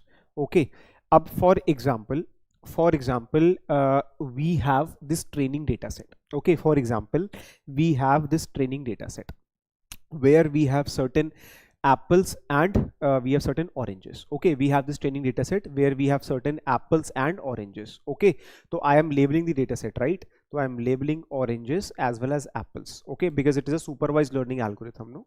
So I have certain apples and oranges. Now what I would do is I would actually try to create 4 subsets of the data. Okay, so this is how algorithm works. Now what I'll do is I would create 4 subsets of the data. ठीक है, मैं क्या करूंगा? I would be creating 4 subsets of the data. Okay, so I have created, now I can create any number of subsets, but in this diagram I have created 4 subsets. Okay, but I can create any number of the subsets. Very important, with replacement. Okay, this word is very important, with replacement. Matlab what I have done is I just gathered certain apples and oranges from here. I just put it here. Okay, then I just put it back. Then I again gathered certain oranges, apples. I put it here. फिर मैंने वापस डाल दिए. फिर मैंने कुछ data लिया. फिर यहाँ पर डाला. फिर उसको वापस डाला. फिर मैंने कुछ डेटा लिया. चौथे में डाला. मतलब with replacement is allowed here. Okay, with replacement is allowed here. So I would be taking out certain data, I would be putting it here, then back, then I would taking out certain data, putting it here, then again back. So this is how I have created the n subsets, but with replacement. Okay, but with replacement. So if you get confused, so you can just see the matches which Dhoni have played, the same matches Ganguly have also played. The matches which Ganguly have played against Australia, the same matches Dravid have also played. The matches which Dravid have played, same matches the Sachin also also have played. Okay, so that means that all these data sets have certain common things and certain their own unique things. Okay, so there are certain common things and certain their own unique things. ठीक है, चलो अब हमने यहाँ पर क्या किया, we have created these 4 subsets. Okay, अब now with replacement, now I would be training this subset. Okay, with subset with what, with decision tree. So this is what, this is my dt1. Okay, this is what, this is my dt1. Then I would be training the second subset with a certain decision tree. Then this is what, now this is my decision tree 2, and similarly this is 3 and this is decision tree 4th. So that means instead of a single decision tree, what I have done is I have created 4 decision trees based on certain samples with replacement in these 4 subsets. Okay, so from these 4 subsets I created 4 decision tree. I have trained the data. So matlab what I have done, the Dhoni is trained, bhaiya, Dhoni is trained on that pitch. Okay, matlab on that data Dhoni is trained. Similarly Ganguly is also highly trained. So some sort of data some sort of matches were common, no, between Dhoni and Ganguly. So that means he also has certain sort of memories of those matches. Matlab he is also a very trained decision tree. Similarly Dravid is also very trained decision tree. Sachin is also very trained decision tree. They have something in common among all these 3 and certain their unique characteristics. Okay, so I think this example explains these all things aptly. Okay, so that means yeah, we have dt1, dt2, dt3, dt4 with certain common data and with certain their unique data, and I have trained all these things. अब मैं क्या करूंगा, I would be taking the prediction from decision tree 1. Okay, I would be taking the prediction y hat from decision tree 1, so that would be y hat 1. Then I would be taking y2 hat, that would be y hat 2, then y3 hat, and then y4 hat, and based on the majority voting. Okay, based on the majority voting. Okay,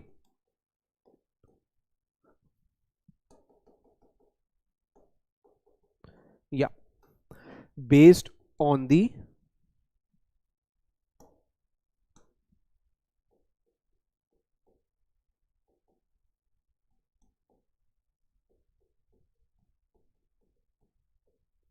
correct, based on the majority voting, the algorithm would be predicting that what should be the final class. Okay, based on the majority voting, the final output would be predicting that what should be the final class. So this is how a algorithm, this is how a decision random forest algorithm works. Okay, so in the forest we have n trees. In the forest we have n number of trees, and every tree would give us their certain prediction. Okay, every tree would give us their certain prediction, and based on that prediction we would be predicting the final result. Okay, this is how this works. So instead of making a single tree, I actually made 4 trees. So what happened? So basically the chances of getting the things right increased than the chances of getting the things wrong. बस मैंने यही किया और कुछ भी नहीं किया. सही होने के chances बढ़ा दिए as compared to गलत होने से. बस I have done this thing और कुछ भी नहीं किया. सही होने के chances मैंने बढ़ा दिए as compared to गलत होने से. बस यही है रैंडम एल्गोरिथम, रैंडम फॉरेस्ट है.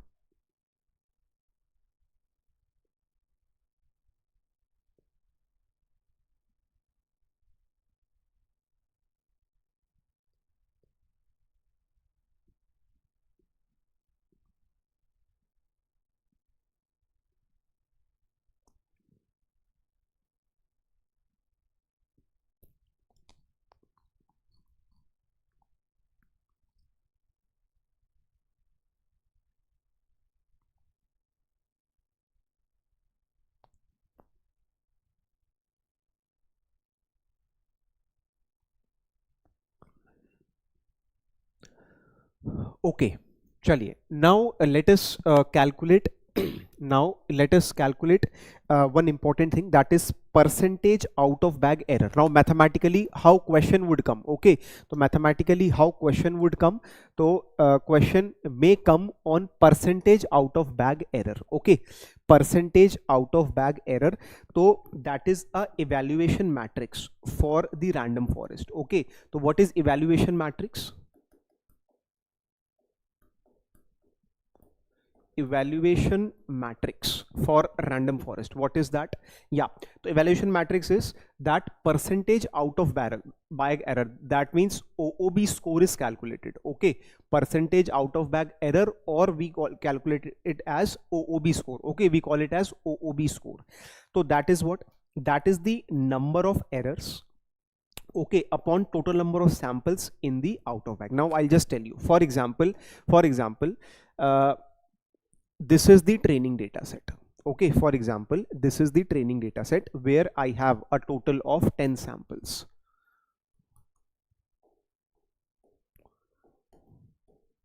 Okay, this is the training data set, right?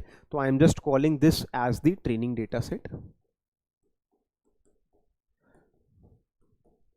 Training data set where I have a total of 10 samples. Okay, now I just picked out 6 samples. Okay, I just picked out 6 samples. 1, 3, 3, 4, 4, 7. Okay, I just picked out 6 samples with replacement, okay, into a bag. So this is known as what? This is known as bootstrap sample, okay, or bootstrap bag. So this is what? This is bootstrap samples. Okay, these samples are known as bootstrap samples, right? And the remaining samples that were left, okay, and the remaining samples that were left, okay, so what the samples, I mean, what all samples are left? For example, we have sample 2, then we have sample 4, then we have sample 6, we have sample 8, 9 and 10. Okay, so these samples are left. So this is known as out of bag samples. Okay, so bootstrap sample. So based on these samples, okay, please learn this.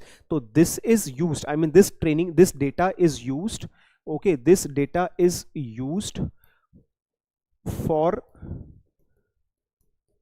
building the decision tree. Okay, this data is used for building the decision tree. And the out of bag sample, this is known as what? This is known as out of bag sample, okay, or out of bag data. So these are bootstrap samples and these are out of bag samples or out of bag data.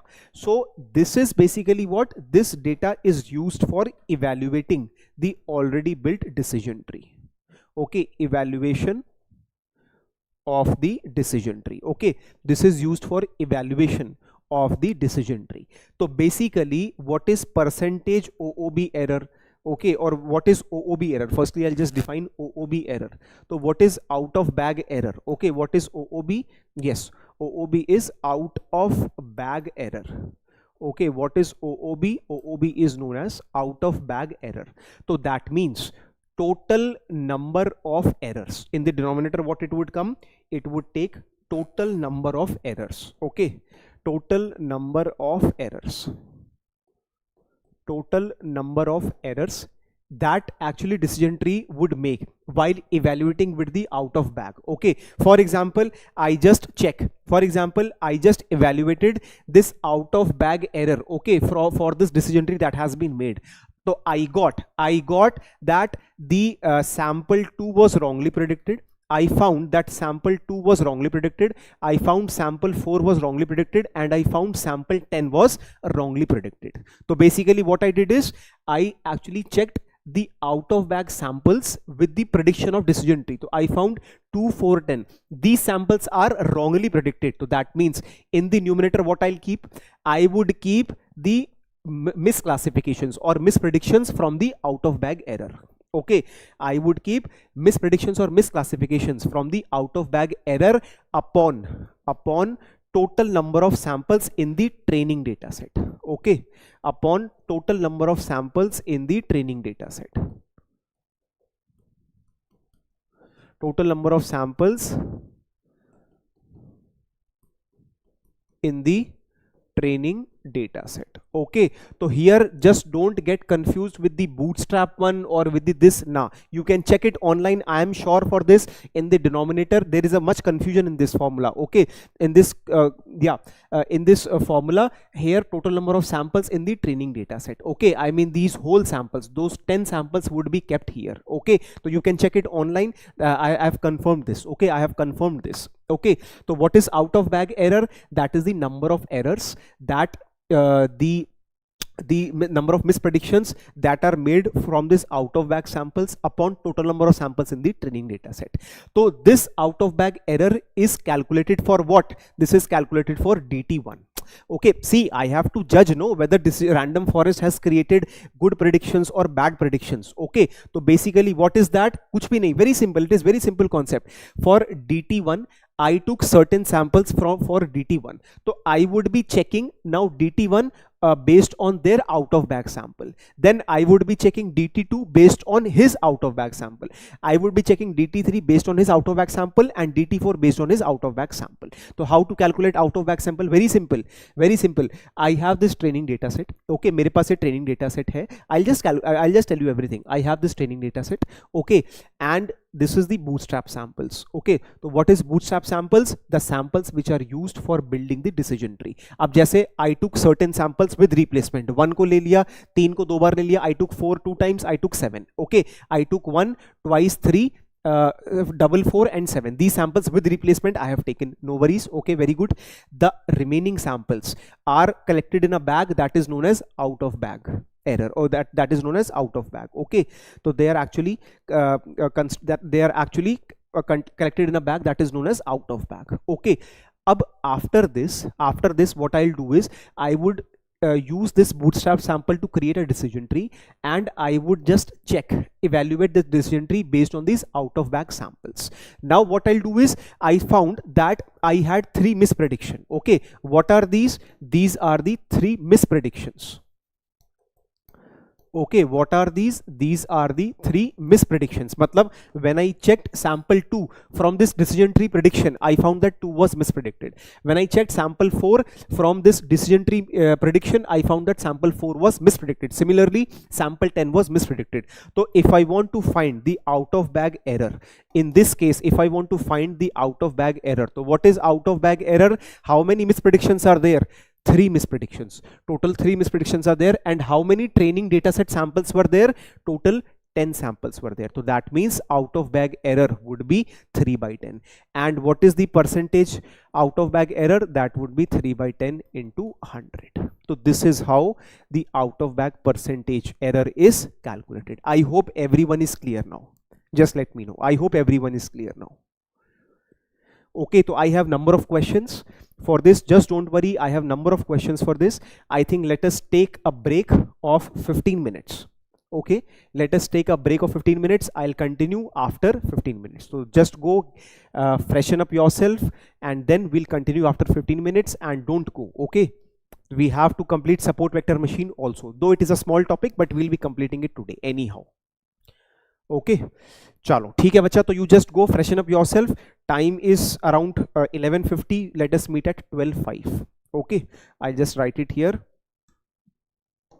I'll just write it here.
Okay, चलिए, welcome back to this session, and yeah, let us start again with the random forest concept along with certain other numericals. Okay,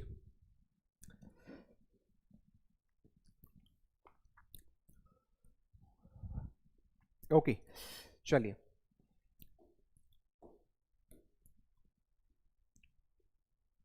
So we have done this random forest basic definition, the basic concept we have studied. We just saw what is OOB error. Okay, we have seen what is out of bag error, and we have seen how a bootstrap sample and how out of bag samples are divided. Okay, correct. So how these are divided we have just seen. Okay, chaliye. So now let us start with certain numericals, no, from random forest. If at all certain numerical comes, so how to actually solve it, how to actually just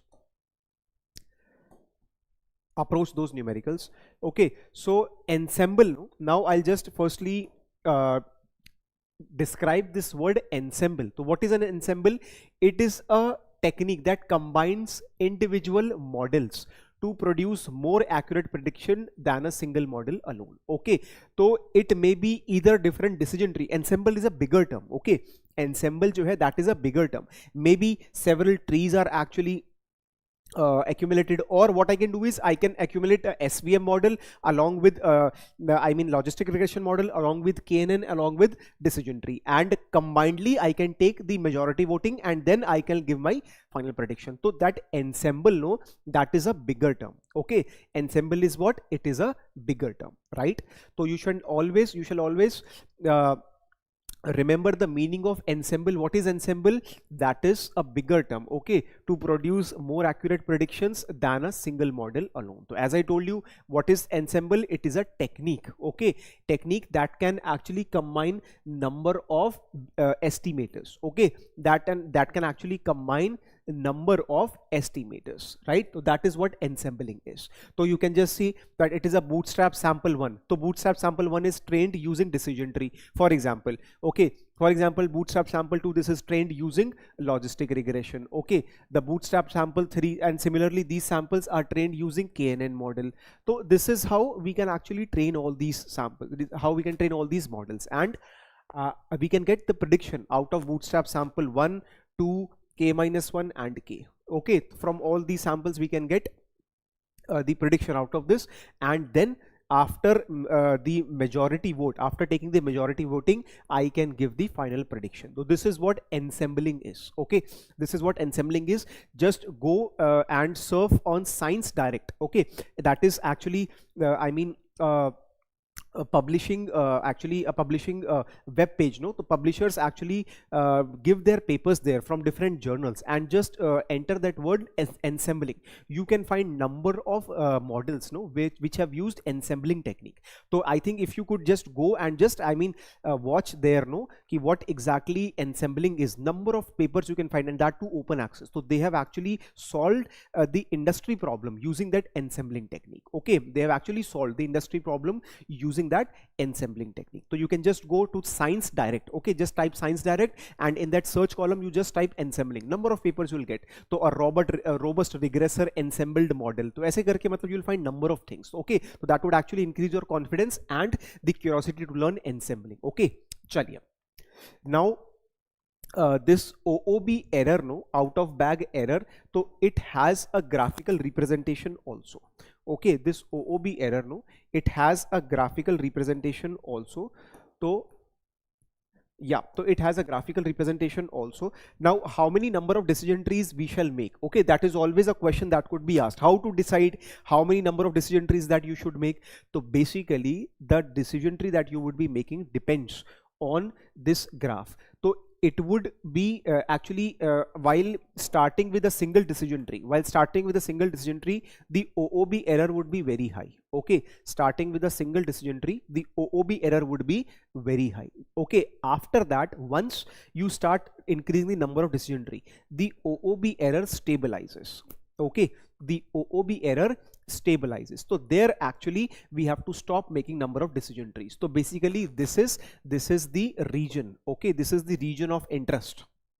Okay, that is the region of interest where percentage OOB error and number of trees, I mean the after increasing number of trees, the OOB percentage error would stabilize, it would not fluctuate more. So that region is what? The region of interest. Okay, that region is the region of interest. So very important questions for your interviews and placements. Ki sir, how many number of decision trees we have to make, or how many number of estimators we shall make? So that is nothing, that depends on percentage out of bag error. So when it stabilizes, just stop increasing the number of decision tree, because increasing number of decision tree would actually put a lot of load on the computer resources. Okay, it would put a lot of resource, I mean lot of load on the computational expense. Okay, so that expense would increase. So that is why we shall limit our decision tree to a certain amount, and that this graph tells you that thing. Okay, this graph tells you this thing. So yeah, so you can just draw this graph. I'll wait for a minute. Yeah, you can just draw this graph. I'll wait for a minute.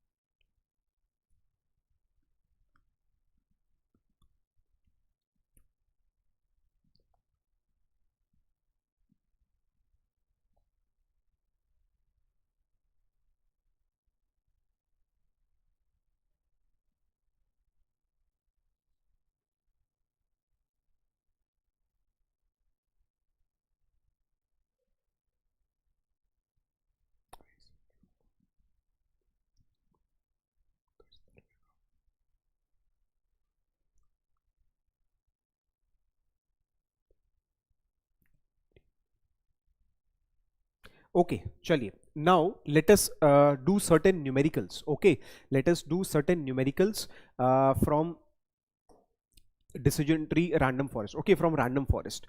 Okay, now I'll just rub this. No, I'll just rub this. Yeah, I'll just rub it.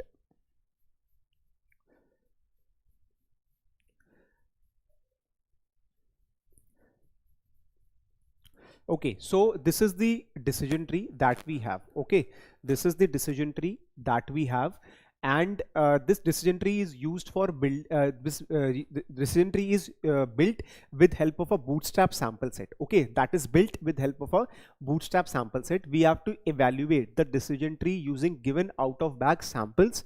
Okay, and we have to find the percentage out of bag error. Okay, so this is what? This is out of bag sample. Okay, this is the out of bag sample, and or I can say that, yeah, I can consider this as the training data set also. Okay, this I can consider as the training data set also. Okay, so I'll just write this as the out of bag sample. Right now I have to predict, I have to firstly predict the output. Okay, firstly I have to predict the output, that what is the output from this decision tree, and okay, and also calculate the out of bag error. Okay, so predict the output from this decision tree and calculate the out of bag error. Okay, everyone just try this. Okay, everyone just try this. So you'll actually get the clarity on how out of bag errors are calculated. Okay, so I'll wait for a minute. Firstly you do, then I'll do with you.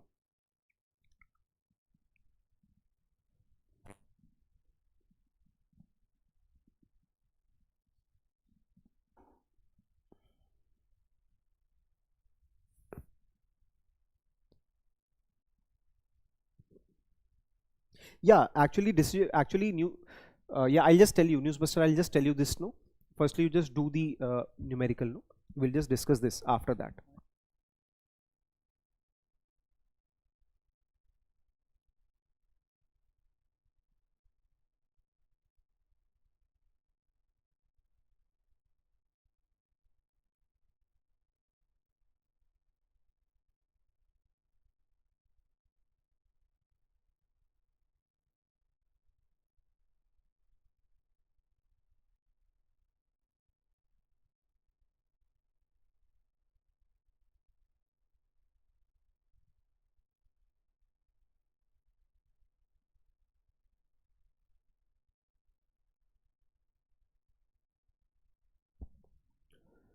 Okay, so let's see. Yeah, not visible last row. Okay, okay, no worries, no worries. Yeah,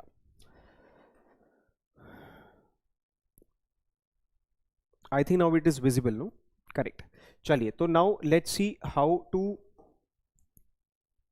yeah, now let us see what shall be the prediction. No, now let us see what shall be the prediction. Okay, चलिए, अब आप देखिए, this is the decision tree that is made. Okay, this is the decision tree that is made.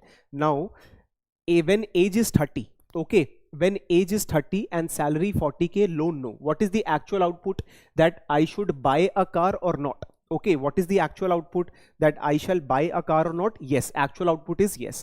Now let me just check this. Now let me check the prediction of the first sample, okay, of the first row.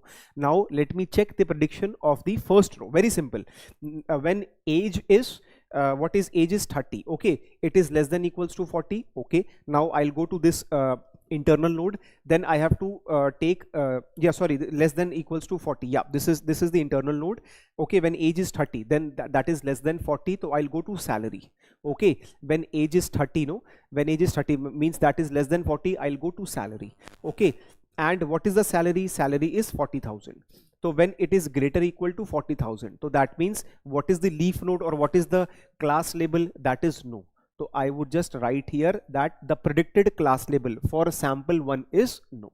Okay, the predicted class label for sample 1 is no. Similarly, I would just see the next age, that is 40. Okay, similarly, I would just see the next age, that is 40, greater equal to 40. Now I would check loan. Okay, what is loan? Loan is yes.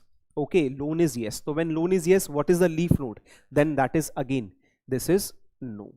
Okay, now let us see the third one. When age is 29, when age is 20 less than 40, I would go to salary. Okay, then salary is how much? Then salary is 50,000.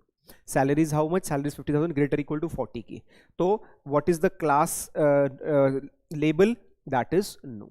Then similarly, when age is 50, when age is 50, I would go to loan. Okay, and when loan is yes, what is the class label? Class label is no.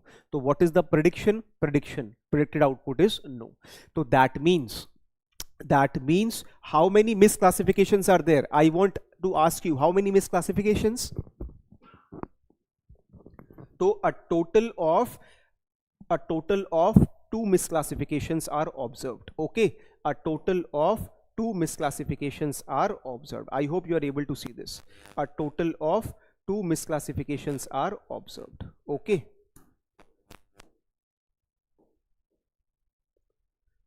Okay, a total of 2 misclassifications are observed.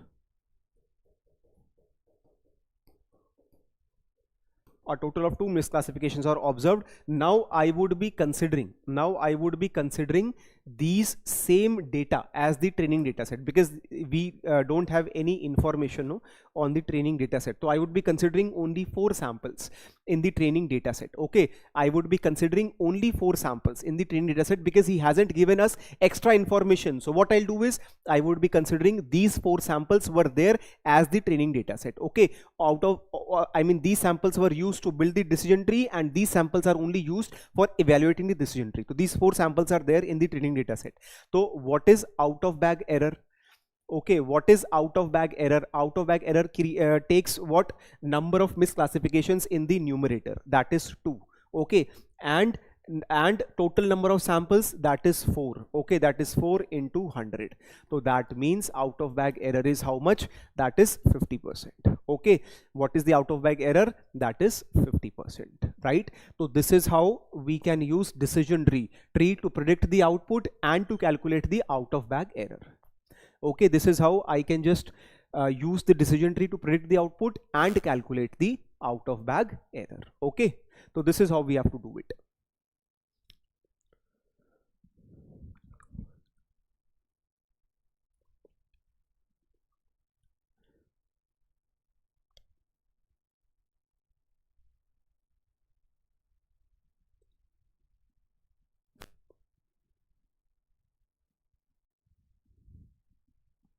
Okay, chaliye, try next one. Try next question. Yes, everyone, try next question. You have to calculate the percentage out of bag error. Try this. I'll wait for 2 minutes. Okay, please everyone, try this.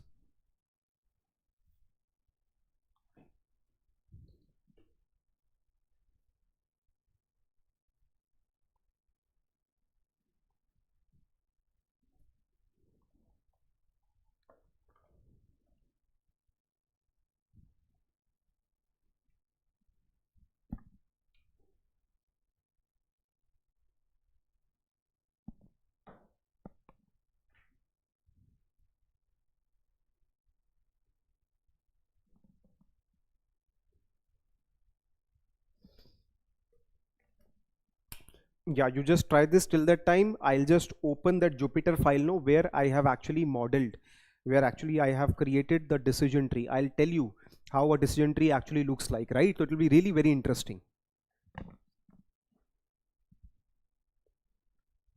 Okay, so just try this question.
Okay, 11.11%. Okay, let's see. Let's see.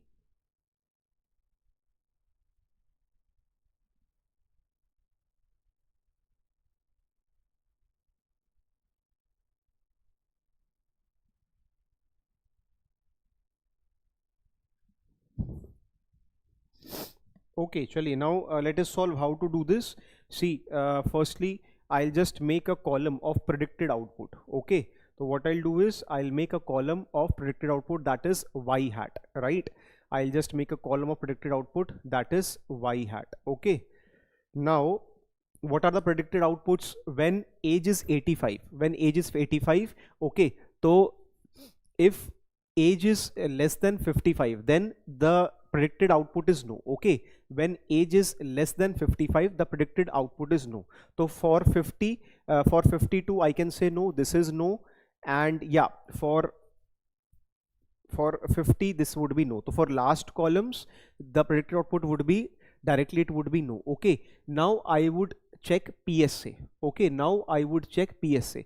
So for PSA, when PSA is less than 4, then the predicted output is no. Okay, when PSA is less than 4, then the predicted output is no. Okay, so when PSA is less than 4, right? So I'll just check when PSA is less than 4, then the predicted output is no. So I have just kept here the predicted output as no. After this I'll just check MRI. Okay, I'll just check MRI for the remaining one. So when MRI is less than 3, then it is no. Greater than 3, greater equal to 3, then it is yes. So when MRI is less than 3, okay, when MRI is less than 3, so then it is no. So here I would say it is yes, right? Greater equal to 3, yes. Greater equal to 3, yes. Then greater equal to 3, yes. Then 5, it is yes. Then 2, it is no okay. अच्छा, अब यहाँ पर what is the percentage out of bag error? See here no, here what exactly no means, here what exactly no means that the yeah, what exactly no is that whether output class has cancer or not. Okay, what exactly no means that whether output class has cancer or not. So yes is what? Yes means that yes, he has cancer. I hope you are able to understand. Okay, and what is no? That he is healthy. Okay, the person is healthy. I hope you are able to understand. No, so no means he doesn't have cancer, and yes means he has cancer, right? So now let us see how many misclassifications are there. Okay, so the first one is correct. There is no misclassification. I guess the first one is correct. There is no misclassification. Okay, then the second one, he doesn't have cancer, healthy, fine. This is also fine. Third one is also fine. Fourth one is fine. Fifth one is fine. Sixth one is fine. No, no, no, healthy, healthy. That means number of misclassifications. Okay, what are the number of misclassifications? So there is no misclassification. Okay, so what are the number of misclassifications?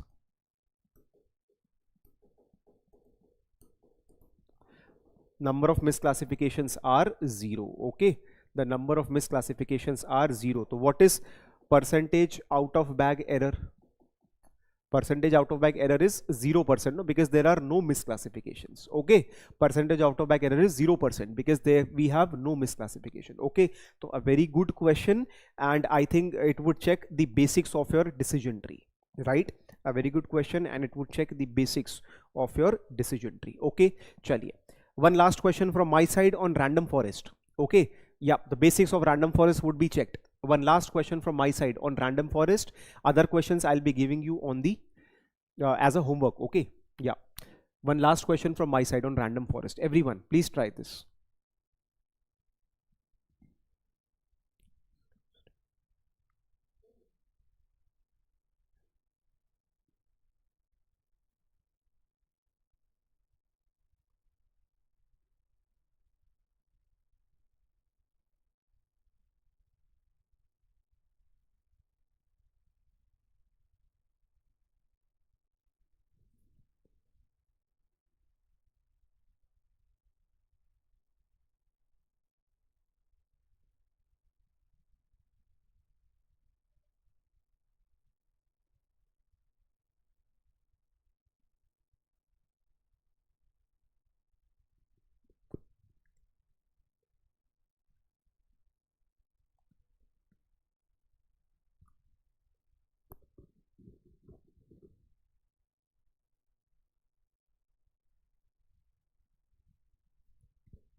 Okay, chaliye, let's see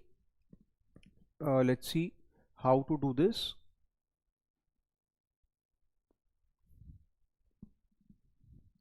Okay, so consider the following decision tree present in the forest with respect to training set. Okay, and what is the accuracy of the model given if tie occurs between DT1 and DT2, ignore the outputs. Okay, so he says agar tie hota hai, if tie occurs between DT1 and DT2, just ignore the output. Okay, chaliye. So now let us see how to do this. So firstly, I'll just make column 1. Okay, I'll make column 1. Okay, firstly I'll just make column 1 where I would just write the output of DT1. Okay, and the second column, no, I'll just make the second column where I would write the output of DT2. ठीक है भाई, तो DT1 का output और DT2 का output. Okay, DT1 का output and DT2 का output. चलिए, तो now let us see the output of DT1. तो DT1 says color. Okay, तो firstly we have to start with color. When color is red, जब color आपका red है, तो when color is red, animal पे जाओ. Okay, when color is red, go to animal. Animal, अगर cat है, तो that means it is yes. Similarly, when color, so for two, when color is white, okay, just go to flower. Flower is lily. Lily means it is no. Decision is no. Okay, then when color is white, go to flower. Flower is rose. Okay, we don't have any rose, no, we don't have any rose for DT1, so we have to just ignore the output. Then go to color. When color is red, okay, just go to animal. Animal is rat. Rat, that means the output is no. Okay, then go to again color. Color is red. Then go to animal. Animal is cat. Then output is yes. Okay, now let us see for the decision tree 2. Okay, so he starts with flower. Flower is, what is the flower? Flower is rose. Okay, rose, then go to color. Color is red. That means the output is yes. Okay, then let us see the color. Okay, then let us see the flower. Flower is lily. Flower is lily, and then let us go to color. Okay, when flower is lily. Okay, we don't have any lily here, so I would just ignore it. Okay, I would just ignore it, right? So when flower is lily, I would just ignore the output of decision tree, as I ignored DT1's, no, when DT1 where color was white, okay, and the color was white and flower was rose, but we didn't have any rose here, so I ignored the output of decision tree 1. Similarly, I would be ignoring the output of second sample for DT2, right? Because flower is lily and we don't have any lilies. Now similarly, third, flower is rose, and we go to color. Color, okay, color is white, that means the class label is no. Then I would go to again the flower. The flower is lotus. Okay, flower is lotus. Let's go to animal. Animal is rat. Animal is rat. The class label is yes. Then let us again go to the flower. Flower is lotus. Okay, flower is lotus. Then let us go to animal. Animal is cat. So class label is no. So this is how I have seen the prediction. Okay, this is how I have seen the prediction. Okay. अब now after predicting this is how I've seen the prediction. अब after predicting this, let us use random forest. Very important. Okay, अब देखो, now let us see how random forest is. Let us see how random forest works. So now let us see the random forest one. देखिए अब कैसे random forest करता है. तो I would be now making a table where I have the actual class. Okay, where I have the actual class DT1, DT2 and majority voting. So this is the actual output. Okay, then we have the output from DT1, then we have the output from DT2, and this is majority voting. Okay, this is majority voting. So what is the actual class? It is yes, no, no, yes, yes. Okay, so I'll just write it here. So the first one is yes, the second sample is no, the third sample is again no. Okay, the fourth sample class is yes, and the last one, fifth sample class is yes. Okay, that is yes. Ab now DT1. Okay, now DT1. Acha, ab how DT1 says? What DT1 says? DT1 says the first sample class is yes, then we have no, then output is not known, then fourth one we have no, and fifth one we have yes. Then similarly for DT2 we have yes, then output is not known, then we have no, then we have yes, and we have in the last we have no. Okay, so now I would be taking the majority voting of dt1 and dt2. Okay, what I'll do is I would be taking the majority voting of dt1 and dt2. So what is the majority voting of dt1 dt2? So that is yes for sample 1. Okay, that is yes for sample 1. Then for the second one, no and no output, the sample majority voting is no. Then for the third one we have no. Acha, fourth one and fifth one we have a tie here. So he says given a tie occurs dt1 dt2, ignore the outputs. So I would be just ignoring these two outputs. Okay, I would be ignoring these two outputs. Now what I'll do is I would just calculate. अब मैं क्या करूंगा, मैं calculate करूंगा the out of bag error. Okay, percentage of out of bag error. Okay, तो firstly I just calculate percentage of out of bag error. तो वो कितना होगा, तो what are the number of misclassifications. तो I just see the number of misclassifications, right. तो अब यहाँ पे the actual output is yes and we don't have any we don't have any prediction here, so that I would count in the misclassification. Okay, so these two are misclassifications here. So I have yes and yes as the actual output, but here I don't have any output. That means I would take 2 as the number of misclassifications. Okay, I would take 2 number of misclassifications. Okay, and what are the correct classification? See here, this is yes. I think you are able to see the first sample is correctly classified, right? The second sample is again correctly classified. The third sample is again correctly classified. Okay, I hope you are able to see this. Actual is no, majority voting is no. Actual is no, majority voting is no. Actual is yes, majority voting is yes. So 3 samples are correctly classified. Okay, and 2 samples are wrongly classified. So 2 upon total number of samples. How many total number of samples are there? That is 5. Okay, and into 100, 2 upon 5 into 100. So this is 40%. Okay, 40% error is there. So what is the accuracy? What is the accuracy of this? So that means 1 minus 0.4, that is 60%. Okay, this is the accuracy. Okay, so 60% is the accuracy here. So this is how we have to use random forest. Okay, this is how we have to use random forest. So if at all question comes for random forest, so this should be your approach. ठीक है, if at all question comes for random forest, this should be your approach. ठीक है, चलिए इसको note करिए, just note it down. I'll wait for few minutes.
Guys, I would just like to show you a logistic regression model. Okay, just just be with me.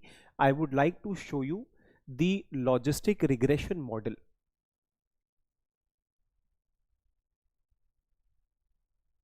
Okay, so I would just like to show you a logistic regression model, no, that I made while teaching data science batches. No, so just see, you will be really very interested to see this, that this was a telecom churn case study. Okay, this is a telecom churn case study, and see what the data is. Data is this. Okay, this is the data. Okay, where we have customer ID, tenure, phone service, contract, paperless billing, payment method, monthly charges, total charges. These are the independent variables, and I have to predict whether the customer would churn or not. What is churning? मतलब कि customer आएगा कि नहीं आएगा.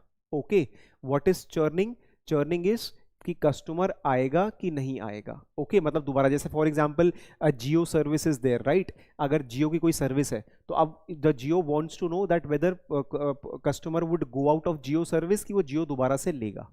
So that we have to predict, no? So what are the most probable states in India that where more and more services or more and more offers could be given? Okay, so मतलब all these things are actually the real time problem that you have to do. ये सारी real time problem होती है बच्चा जो आपको ना करनी होती है in any of the corporates when you will be serving as a ML engineer, data engineer या फिर ML scientist, data scientist, है ना. तो ये सारी problems होती हैं.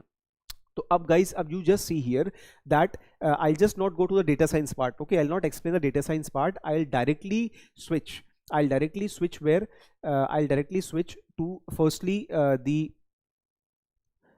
this heat map where I just check the correlation coefficients. Okay, where I am checking the correlation coefficients, and secondly, okay, I would just check, and secondly I would just check that how the model builds. Okay,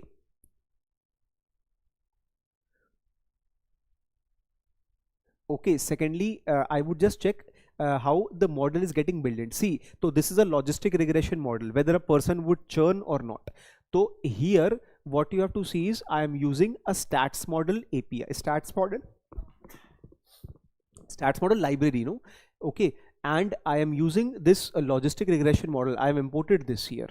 Okay, so sm.glm. So this is how I have imported the model. Okay, so this is how I have imported the model. Okay, and this model is actually trained using that data set. So we have number of steps, right? We have number of steps for training the data set, right? We have number of steps for training the data set because we have to clean the data first, right? We have to clean the data first. Okay, so okay. Now after this I'll just like to show you, yeah, after this I'll just like to show you the prediction of that. Okay, the prediction of that. This is the prediction, okay, that I have, this is the prediction that I have obtained. See here, this is the prediction. Okay, so customer ID is 0 and what is the churn probability? That is 0.22511. I hope now you are able to see this, what this probability means. Yes, I need answer from your side. ये probability का क्या मतलब है? What this probability means? How we obtain this probability in the backend? How it has occurred? Yes, I need answer from your side.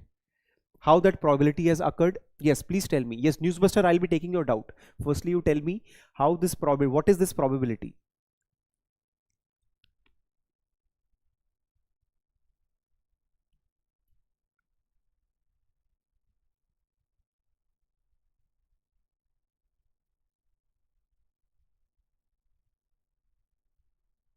I am using a logistic regression model, okay, and using the sigmoid function, this is the probability that I got. Okay, using the sigmoid function, this is the probability that I have obtained. आप समझ रहे हैं? I hope you are getting this. This is the probability that I have obtained. Okay, so this is basically the churn probability. मतलब this is the prediction using the logistic regression model. भाई आपने तो, you have done number of questions, no? Sheikh, you have done number of questions. Okay, on logistic regression model. So this is what? This is the sigmoid functions probability. Okay, sigmoid functions probability, correct. This is sigma z. Okay, and based on the sigma z, I can just actually make a table. Okay, I can actually make a table that the initial churning was 0, actual class was 0, and what is the predicted class? That is 0, because I have used a lambda function here. If x is greater than 0.5, then that would churn, and if x is less than 0.5, it won't churn. I hope you are getting this. Correct. तो ये हमने कर रखा है, तो the thing that we have done actually is there here, okay. तो यहां पर ये चीज बता रखा है, तो जो हमने कर रखा है actually that is displayed here. तो what is this 0.274893, that is the sigma Z, okay, that is sigma Z, that is after using that sigmoid function, that is the probability of that class. I hope you are able to see this, I hope you are able to relate this. तो देखो अब यहां पर backend पे जिस आदमी को, मतलब the person who doesn't know how what exactly this churn probability is, वो तो कुछ भी कर देगा, okay, without knowing the concept he would apply the coding part, but in the backend what exactly is going on, that you know, okay, that you have actually solved using pen and paper. So that is very important, that you should know the basics of what exactly is happening in the backend, okay. So this is churn probability, is the probability of the class, right? And after that I have calculated what, I have calculated the precision matrix. After that I have calculated the accuracy, okay. After that I have calculated the accuracy. So 80% is the accuracy of the model, and 80% the accuracy of the model, and after that I have calculated precision, recall, okay, precision, see this is precision, okay, I have calculated precision, true positive upon true positive plus false negative, okay. So everything is calculated here, guys. So since this is a logistic regression question, okay, it is a logistic regression model, it is a logistic regression question, so everything is calculated here, okay. So this precision is 0.53, okay. Then let us calculate the specificity, that is 0.89, okay. So everything is calculated here, and in the last I calculated the ROC curve. So what is the AUC score? That is 0.85. So that means my model is 85% reliable. So guys, the things which you have studied, everything is actually calculated before you, okay. So in front of you I have done everything here. So I think these things are clear to you. I hope these things are clear to you. None of the things are theoretically, only theoretical concepts. Everything is calculated in front of you. So guys, this is the ROC score and this is the ROC curve. So each and everything which you have done in theoretically, everything is displayed here. Okay, everything is displayed here. So this is the ROC curve where ROC score is calculated. Okay, so this is how we do it. This is how we do it. So we used scikit-learn, right? We used which library? We used scikit-learn. So these are the libraries which I have imported.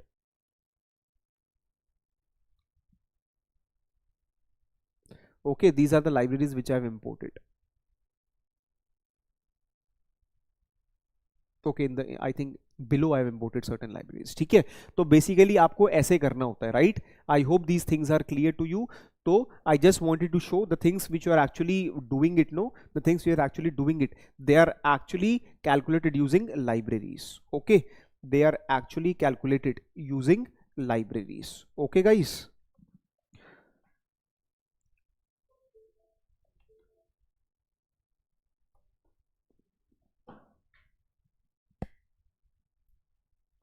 Okay, chalo. Now I'll just take that your doubt that why this 5 is written in the back in the denominator, no?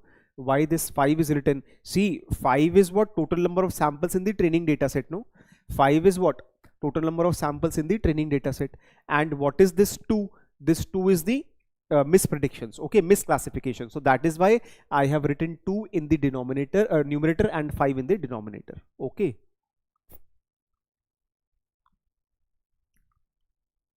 Okay, I hope this is clear. Newsbuster.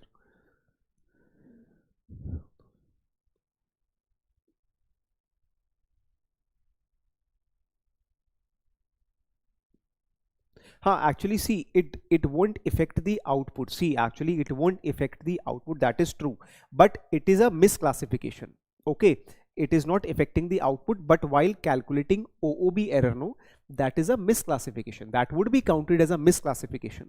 So these total 3 are correctly classified, but the last 2, since they got tied, no, so that is a misclassification that I would be taking. So that is why I'll be putting this 2 in the numerator and 5 in the denominator. Okay, so this is a misclassification, no? Here actual output is yes, but we don't have any output from the random forest algorithm, so I would be taking it as a misprediction.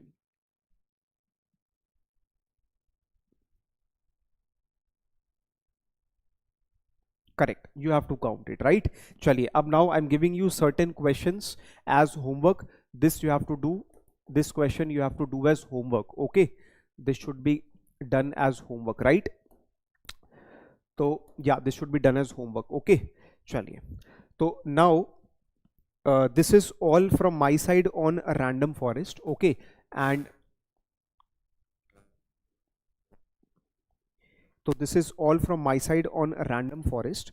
Okay, now one important topic that is remaining in random forest is boosting method. Okay, one important topic that is remaining is boosting. Okay, so it is also one of the important thing, no? This is technique is boosting, right? Yeah, yes, Udhav, I remember beta, I remember Gibbs sampling karna hai. Yes, I remember Gibbs sampling and AI that comparison table. Yes, I remember. Very soon I'll be doing this. Okay, yeah, I remember. Okay, chaliye. So now next topic is boosting. Okay, boosting technique. See what exactly this boosting is. Okay, so I'll just take your 10 more minutes for boosting technique. Okay, so see what exactly this boosting is. Boosting is a technique that increases the accuracy of the random forest model by converting weak learners to strong learners. Okay, so it is a technique. Okay, it is a technique. It is a technique that increases the accuracy. That increases the accuracy. That increases the accuracy of the random forest. That increases the accuracy of the random forest algorithm by converting weak learners. Okay, by converting weak learners to strong learners. Okay, by converting weak learners to strong learners. Okay, just spend 10 to 15 minutes with me, right? Okay, yeah. Now, for example, I have a training data set. Okay, for example, I have a training data set where I have a total of 10 samples. Okay, I have a training data set where a total of 10 samples are there. ठीक है, मेरे पास एक training data set है where a total of 10 samples are there. Okay, and I took certain samples with replacement. मैंने क्या किया? I just took certain samples with replacement in the bootstraps bag. Okay, so as the bootstrap samples, I have taken certain samples such as 1 1 3 4 4 6 8 9 and 9. Okay, so these are certain samples with replacement which I have taken as the bootstrap samples. Now after this what I'll do is I would make a decision tree. Okay, I would try to build a decision tree. Okay, so this is DT1. Okay, I have built a decision tree, that is DT1. Okay, acha, now what I'll do is I would be evaluating the decision tree. Okay, based on the out of bag samples. Okay, what I'll do is I would be evaluating the decision tree based on the out of bag samples. So now this is OOB samples. Okay, this is OOB sample 1. So what are the OOB sample 1 for DT1? So I took 1 1 3. So I didn't took 2. So that is 2 I would take as OOB sample. Then I would take 5 as the OOB sample. I would take 7 as the OOB sample, and I would take 10 as the OOB sample. Okay, and I would evaluate this decision tree based on the OOB sample. So after evaluation I found okay, after evaluation I found that certain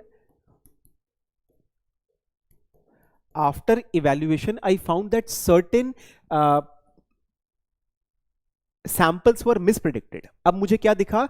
After evaluation I found that the certain samples are mispredicted. जैसे out of 2 5 7 10 I found that sample 7 and sample 10, they were mispredicted, they are misclassified. Okay, so these samples are what? These samples are misclassified. I found that these samples are misclassified. So basically sample 7 and sample 10, I would consider these samples as the weak learners. आप समझिएगा, just understand the concept. Okay beta, just understand the concept, right? That these samples are considered as the weak learner. हम क्या बोलेंगे इन दोनों samples को? I would consider these samples as the weak learner. अब होगा क्या? अब now what exactly boosting do? तो while this random forest this whole process, what boosting does, these weak learners are intentionally, okay, these weak learners are intentionally kept where? These weak learners are intentionally kept in the second decision tree. Okay, okay, in the second bootstrap, right? So now I would just take another bootstrap. I would just take another bootstrap sample, and here these weak learners, this 7 and 10, these weak learners would be intentionally kept in the second bootstrap sample. Okay, and along with this 10 I can just pick something randomly. For example, I took 8, for example I took 6, I took 5, I took 1. Okay, so these samples I took right from these bootstrap samples. After this again I would be building the decision tree. Okay, again I would be building the decision tree. So I built a decision tree and I would be evaluating with the out of bag samples. Okay, so I would be evaluating with the out of bag samples. So now what are the out of bag sample for this bootstrap samples? What is this? This is out of bag sample 2, OOB sample second. Okay, OOB sample second. So I took 7, I won't be taking here 7. So what are the out of bag samples? So I will take 1. Okay, I would take 2, I would take 3, okay, I would take 4, 5 is there, 6 is there, 7, 8, I would take 9, and I would take 10. Okay, then after evaluating this, okay, then after evaluating this, I found that I have certain weak learners. Okay, after evaluation. So during evaluation or after evaluation, I found I have certain weak learners. That means the sample 3 is a weak learner and sample 5 is a weak learner. So while making decision tree third, okay, while making the third out of bag sample, okay, while making the third out of bag bootstrap sample, okay, while making the third bootstrap sample, I would be intentionally placing what? The weak learners. So I would be intentionally placing this 3 and 5 intentionally in the bootstrap sample 3, and along with this 3, 5, I can just take 4, I can take 6, I can take 10. Okay, so that means what we do is intentionally, we just try to convert these weak learners. Okay, I hope you are getting this. What we do is we try to convert these weak learners into strong learners. So this is the major funda of boosting technique. ठीक है, this is the major funda of boosting technique. तो बेटा boosting technique आपको you have to remember this way, that what I have done is I have actually taken all the weak learners and once I make decision tree. No, अब जैसे for example what are the decision trees? अब जैसे for example I just gave you an example. No, I just gave you this example that for example yeah, we have certain decision trees. So weak learner from first, I'll be taking up. Okay, I'll be taking up weak learner from first, I'll be putting in the second. From the second weak learners I'll be putting in the third. From third I'll be putting in the fourth. So this is how the weak learners are repeatedly trained. This is how the weak learners are repeatedly trained, and here we try to increase the accuracy. So this is the major funda of boosting technique. Okay, so this is the major funda of boosting technique. So that means correct, the misclassifications would be retrained again, they would be trained, and this is how in the end, this is how the whole process, during the whole process, the accuracy of the whole process would increase. The accuracy of the final prediction word will increase.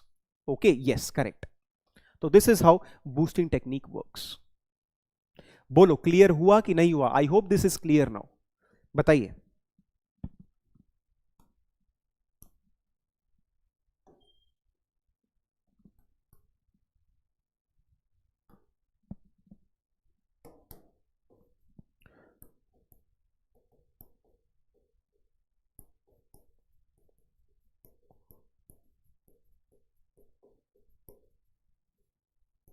Okay, this way process continues. So I'll wait for a minute. Please make it, then let us switch to the next topic.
Okay, so if you want to see uh, in a better visualization how a boosting technique works, very simple, a good visualization I'll give you for the boosting technique. For example, this is dt1. Okay, for example, I have to make 6 trees, so this is dt2. Okay, this is dt3, right? Then we have dt4, then we have dt5, and I have dt6, right? I have to make 6 decision trees. So what exactly is done is weak learners of dt1 to dt2, weak learners of dt2 to dt3, then from here to dt4, then weak learners from here to dt5 and here to dt6. So these are what? These are the weak learners. Okay, these are the weak learners, and after transferring the weak learners, I would be taking the output of every dt. Okay, I would be taking the output of every dt. Okay, so this dt would show the output, this dt would show the output, this would show the output, this would show. Okay, so अब after this we have to take the majority voting. Okay, after this we have to take the majority voting. So this is how, yeah, this is how the boosting technique works. Okay, so this is how the boosting technique works. So it improves the performance. Okay, it improves the performance of ensembling model. Okay, ensemble model, it improves the performance of ensemble model or ensembling model. ठीक है, it improves the performance of ensemble model or ensembling model. So this is how it works. Okay, and you would be getting random input. I hope this is clear. No, you would be getting random input x1. Okay, this is x2 random, this is random x3. Okay, this is random input x4, this is x5. Randomly you will be getting the input, right? But yes, then majority voting would be given. Okay, so this is how a boosting technique works. So I would write certain more important point. It basically boosting, okay, boosting basically it reduces model bias. Okay, so I'll just write certain important point.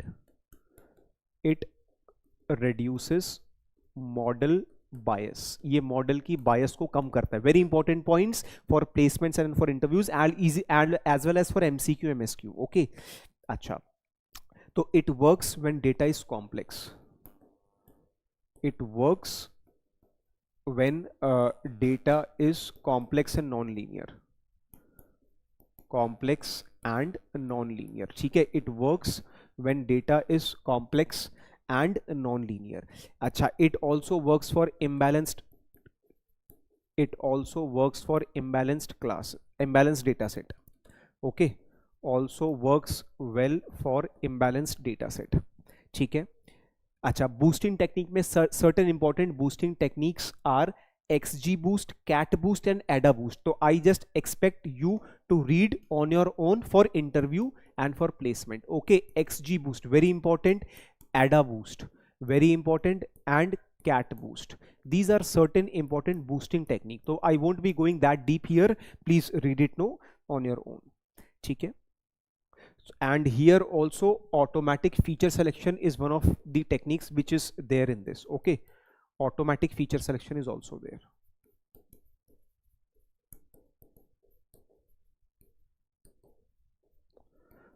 Okay, so these are certain important points for boosting. These are certain important points, yeah, for boosting. ठीक है.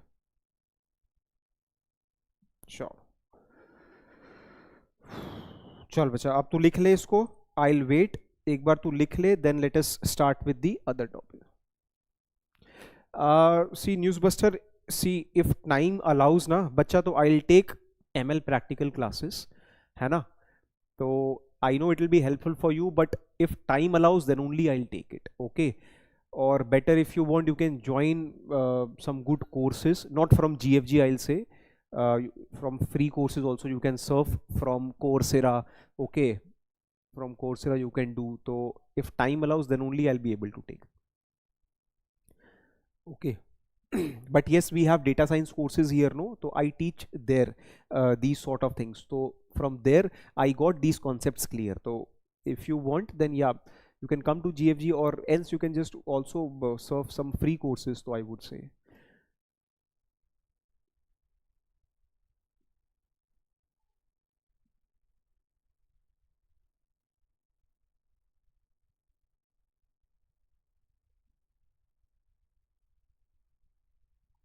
But yes, I'll be showing you a number of Jupyter files, that is for sure, because I have made it myself. No, I have made it myself. I'll be showing you number of Jupyter files. Okay, so that is for sure. So you'll get a clear understanding of what exactly is done theoretically, and the same that has been done practically. So that would give you a lot of confidence. Okay.